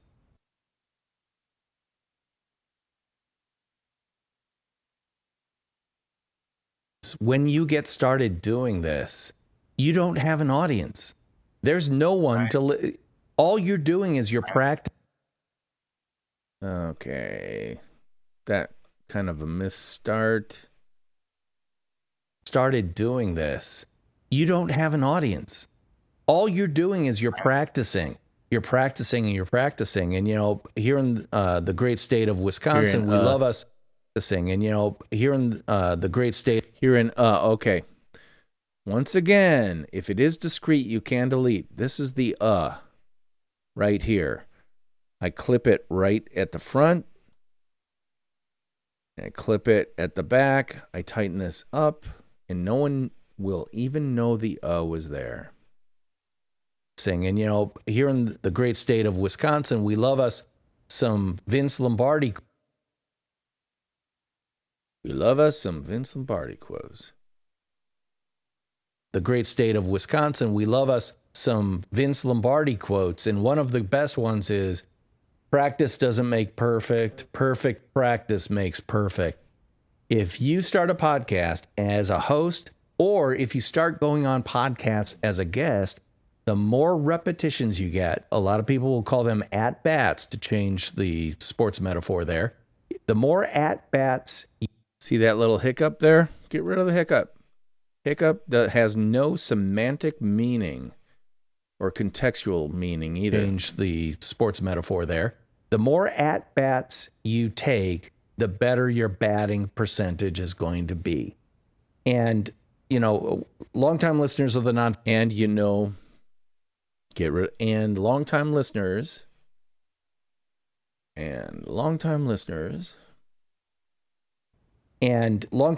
of the Nonfiction Brand podcast will remember one of our favorite guests is George B. Thomas.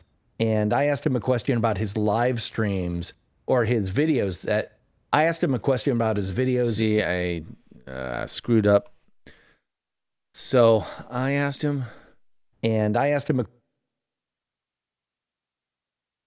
Get rid of that clip and tighten this one up.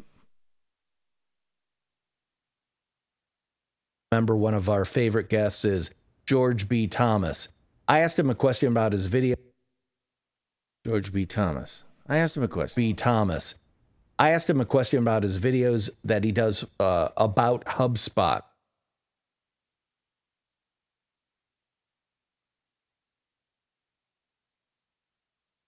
About his videos that he does about HubSpot, the outgoing, or what do they call it? The outbound. Outgoing or HubSpot, the outgoing,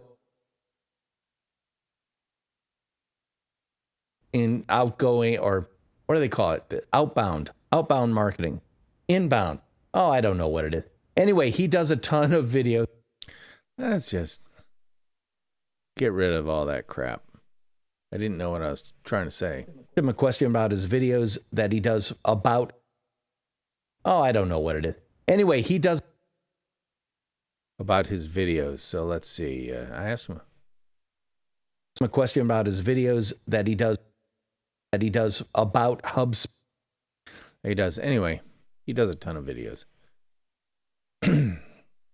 I asked him a question about his videos that he does. Anyway, he does a ton of videos about HubSpot. George B. Thomas. Let's try this. Let's get rid of all that crap. George B. Thomas. Anyway, he does a ton of videos about HubSpot. Anyway, he does. Let's see. Favorite guest is George B. Thomas. He does a ton of videos about HubSpot. I asked him, so how many videos did you do before you heard something other than crickets in your audience? And he said, about 75. I'm like, seriously?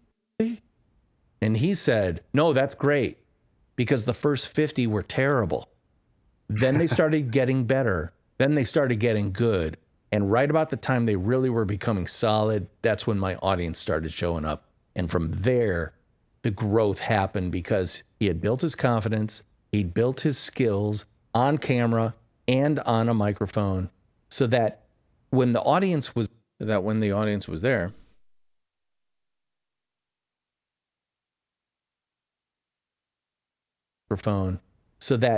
audience was ready to find him, he was ready to give them something of value.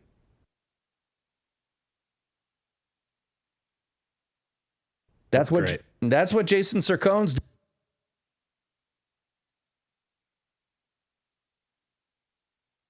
He was ready to give them something of value. That's what Jason Sircone. Okay, that's a little tight, so he was ready to give them something of value.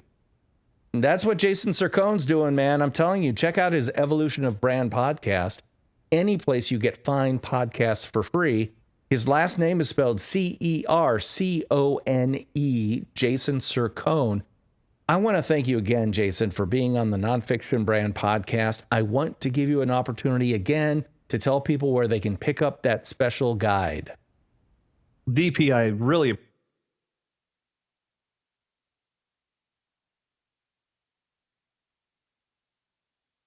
Where they can pick up that special guide.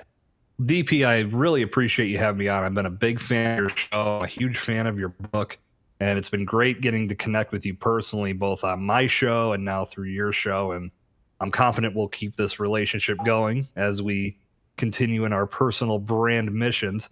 But yeah, again, for all of the great listeners of Nonfiction Brand, visit jasonsircone.com/nonfictionbrand, and you can get a free copy of 10 tips for becoming a valuable, fully optimized podcast guest. My gift to you.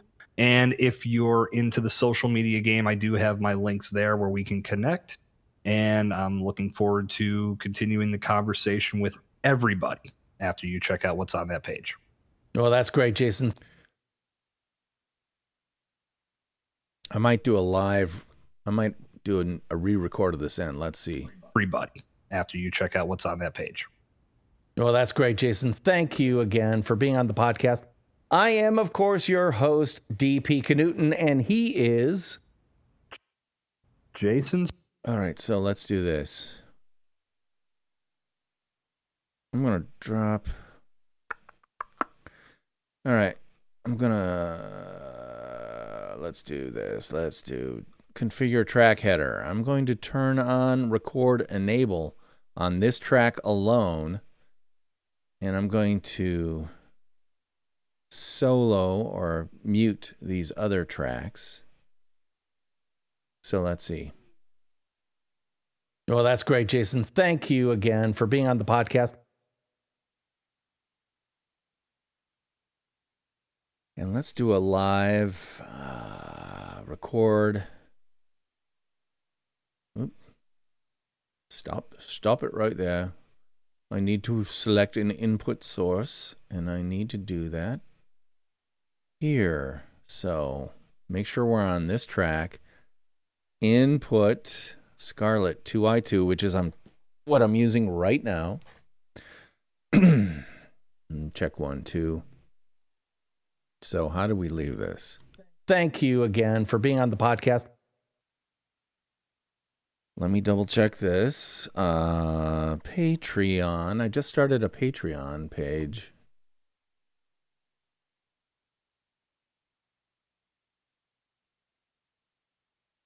Find a creator. KNUDTN. Do I show up yet? I should show up. Why don't I not show up? Oh, Nonfiction Brand. I bet you. Non.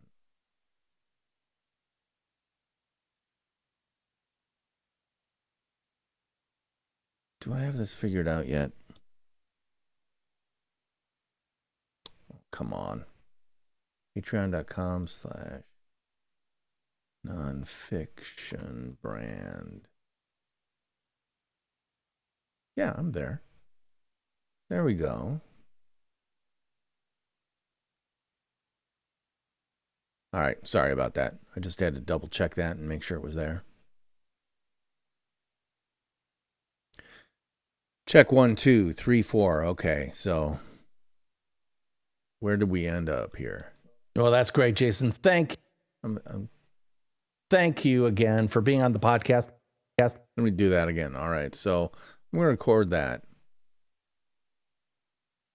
Well, thank you again, Jason, for that. And thank you for listening to Nonfiction Brand. If you'd like to support the podcast, there are two ways you can do it. One, go to Amazon.com and search for Nonfiction Brand. You might have to add my name, Knudten, Knudten, and you'll be able to see my book, Nonfiction Brand, Discover,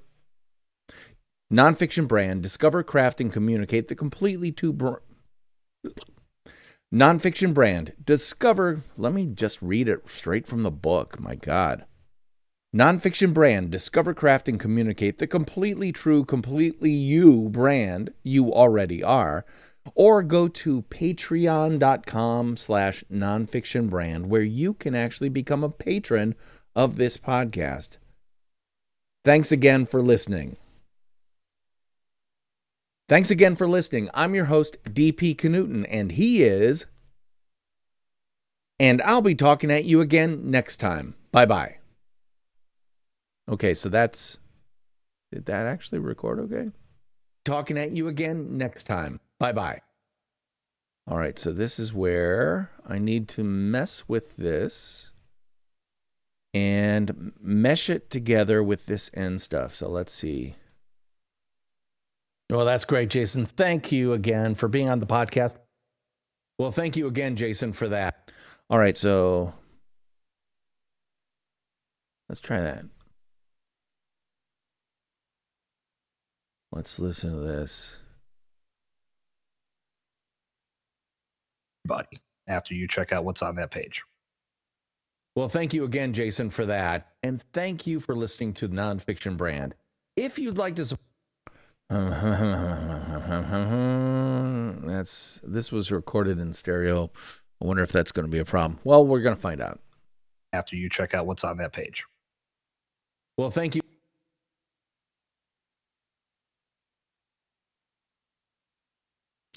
Well, I didn't need the well. I got the well from my mother, I swear. What's on that page? Thank you again, Jason. That page. Again, Jason, for that. And thank you for listening to Nonfiction Brand. If you'd like to support the podcast, there are two ways you can do it. One, go to Amazon.com and search for Nonfiction Brand. You might have to add my name, Knudten, Knudten, and you'll be able to see my book, Nonfiction Brand. Oh, let's see. I screwed it up a couple times. Discover. I screwed it up a couple of times. Nonfiction Brand, Discover. And you'll be able to see my... dang it.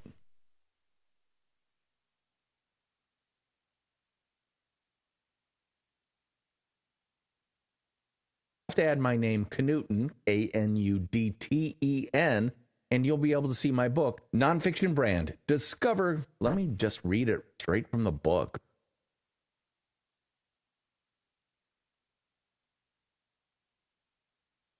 And you'll be able to see my book, Nonfiction Brand. Discover, craft, and communicate the completely true, completely you brand. Completely you brand. Completely true, completely you brand you already are. Or go to patreon.com/nonfictionbrand, where you can actually become a patron of this podcast. Thanks again for listening.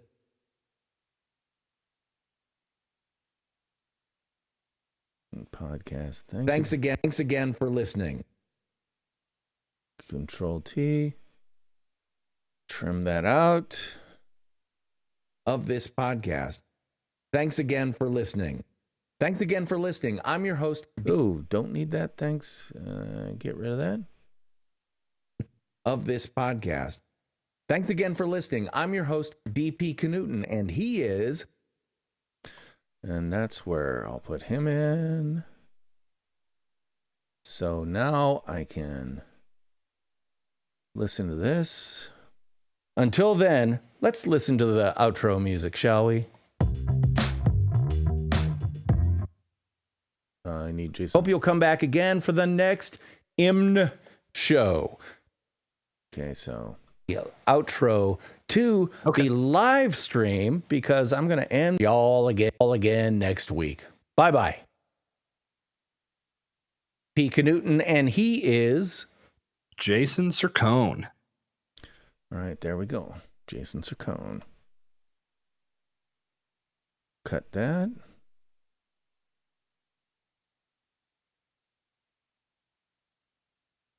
I am, of course, your host. Okay. Let's get rid of that. Let's get rid of that. Oh, dang it. Command Z is our friend. Never forget that. Command Z is undo. So let's listen to this. And again, I've got this recorded in mono, but he's in stereo. Well, that's going to be fixed during the encoding process of the MP3. Knock on wood. Brand, where you can actually become a patron of this podcast. Thanks again for listening. I'm your host, DP Knudten, and he is Jason Sircone. And I'll be talking at you again. So stretch that out a little bit. Jason Sircone. And I'll be talking at you. So let's just look at this. I think we may need to bump these up just a little bit to make up for the recording differences. On my show and now through your show, and I'm confident we'll keep continuing the conversation with. Let's just see.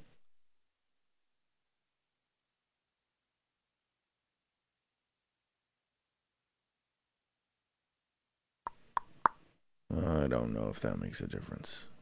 We're going to leave it. Don't mess with it. When in doubt, don't mess with it. Everybody, after you check out what's on that page. Thank you again, Jason, for that. And thank you for listening to Nonfiction Brand. If you'd like to support the podcast, there are two ways you can do it.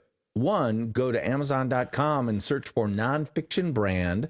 You might have to add my name, Knudten, Knudten, and you'll be able to see my book, Nonfiction Brand. Discover, craft, and communicate the completely true, completely you brand you already are. Or go to patreon.com/nonfictionbrand, where you can actually become a patron of this podcast. Thanks again for listening. I'm your host, DP Knudten, and he is Jason Sircone. And I'll be talking at you again next time. Bye-bye. All right, so where's my end music? Right there. Oop, dang it. I didn't want to move that. I want to move the whole dang thing, so let's do it this way. Boom, boom, boom, boom, boom, boom, boom.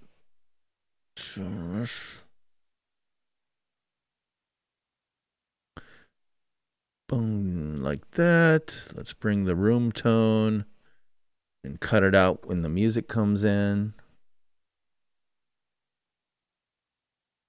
Let's just listen to this end. I'll be talking at you again next time. Bye-bye. Let's pull this back a little bit. Don't.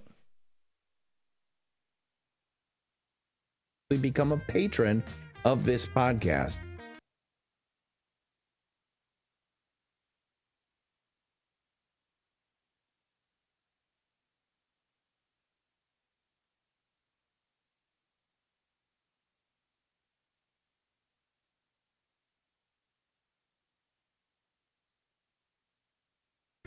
Thanks again for listening. I'm your host, DP Knudten, and he is Jason Sircone. And I'll be talking at you again next time. Bye-bye. I'm going to pull this back a little bit more. All right, this is going to be interesting. I'm definitely going to want to listen to the MP3 that this creates, or the AIFF file. This is one of the things about GarageBand that drives me nuts. I want to get this thing is a pain in the butt. Get rid of it, because I can do that with this, with my Magic Trackpad. I don't need this damn thing over there. I need to be able to shut the live area on this thing without this dumb, stupid little thing. Yeah, see, I just want that. Bingo. Now, I can bounce the file out or export song to disk. It's going to ask me where I want to put it. I want to make sure I'm in the right file, which is episode 191. Make sure the file name's there. It's going to plug in date and time information, which is helpful a little bit. So I'm going to export this as an AIFF file. An AIFF file is the same lossless file as a .wav file, or I shouldn't say the same. They have different suffixes. WAV files are Microsoft. AIFF files are CD quality, non-compressed files. So I'm getting the best possible source audio for my next steps, which are going to happen in a different program, because GarageBand, at least to my knowledge, isn't able to do a couple of things that I want it to do. So this will take just a second to end, and we'll take the file that this is creating and open it in Audacity, which is a free software package that you can get for Mac OS, Linux, or PC. So it works across multiple platforms. Thank you very much. So I'm going to quit out of GarageBand now. I'm going to go over here, make sure I'm in the right folder, which is 191, and open this up with Audacity. And again, this program, that's how you spell it. That's its logo. This program allows you to do a couple of things that I need it to do. So you can see here, this is where I did my outro thing. I've got some inconsistencies here, blah, blah. So I need to do this. Command A to select everything. First thing I'm going to do is compress it. These are the compressor settings that are standard, and I've never ever touched this, but here's what it does. It reads everything and just goes boop. That's after compression, before compression, after compression. The other thing I'm going to do is another effect called loudness normalization, which normalize perceived loudness to minus 16 lufs. Minus 16 lufs is the standard for podcasts, which means, how do I know my podcast isn't going to go out too loud or too soft? I do this, and it does ding, ding, ding, ding, ding, ding, ding, ding. Bingo. That's how I know it's not going out too loud or too soft. The final thing I'm going to do is export as MP3. MP3, again, it compresses the file, and I'll show you why in a second. And I'm going to do it as an 192 kbps. Now, there are people who claim you can do it at 128 kilobytes per second MP3, and that'll compress it more. I can tell the difference with my ears between 128 and 192. So I encoded it at 192, which has never been a problem for any of the services that serve out the podcast. If I can hear a difference and it makes me more confident to do it at 192 kbps, I'm going to do it there, unless it's a problem. It has never been a problem, so I'm doing it at 192. Your mileage may vary, and you drive the way you'd like. In my case, I'm going with 192. I'm going to save this, and it'll prompt me for this metadata tags, or what are called ID3 tags. And the beauty is, look at this. I'm going to load in those tags because I've got an XML file that has those tags already in it, and it populates with this. The only change I have to make is that right there. Change it from episode 190 to 192. It's got all the stuff I need. I've updated it to 2022. Yay, yay, yay. I'm going to save the file on top of itself, so next time it'll go to episode 191, which I will then change to 192. And I'll hit OK and watch what happens. It will encode the file at 192 kbps. Ooh, and I should check this. I'm going to do this again. I'm going to export to MP3 because I want to force mono. Did I do that? Constant force export to mono. It already did that. Okay.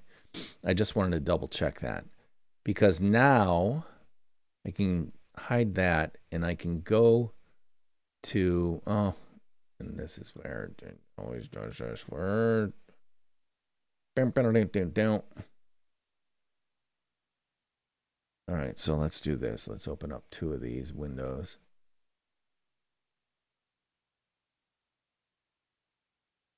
And I think it probably saved the file to the wrong file folder. Yeah, see right there. It should have saved it down to this folder. So that's where I'm going to put it. And this is why, close that off. This is why right here. Why do you save it as an MP3 file? Because the AIFF file is 248.2 megabytes. By encoding it, compressing it to 192 kbps, it makes it a whole lot smaller, 33.7 megabytes. And let's just do this. Let's listen to it.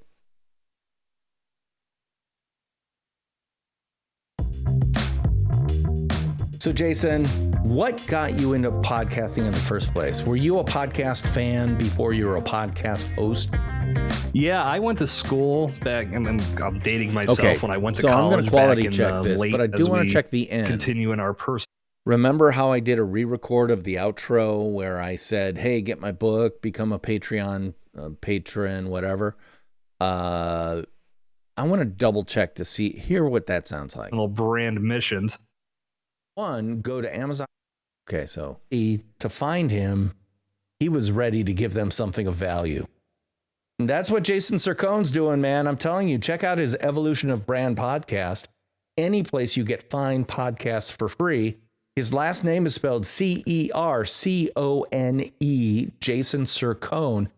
I want to thank you again, Jason, for being on the Nonfiction Brand podcast. I want to give you an opportunity again to tell people where they can pick up that special guide. DP, I really appreciate you having me on. I've been a big fan of your show, a huge fan of your conversation with everybody after you check out what's on that page. Thank you again, Jason, for that. And thank you for listening to Oh, there's a quality difference. If you'd like to see what Jason Sircone's doing, man, I'm much telling louder you, check out there. his Evolution of Brand podcast. If you're into the social NUDTEN. All right, so I'm going to go back and mess around with this because there's a sound difference. But I don't need to bore you with that. Instead, I'm going to actually say goodbye for this episode of IMNSHOW. Again, that's what that looks like. IMNSHOW, in my not so humble opinion.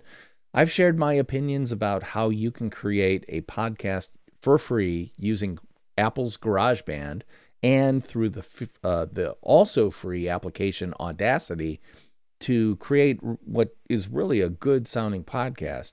So I suggest you get off of your butt and start doing it yourself, because there's no better way to demonstrate who you are, what you do, and how you do it than getting out there and doing it via a live stream like this and an audio podcast like the Nonfiction Brand podcast.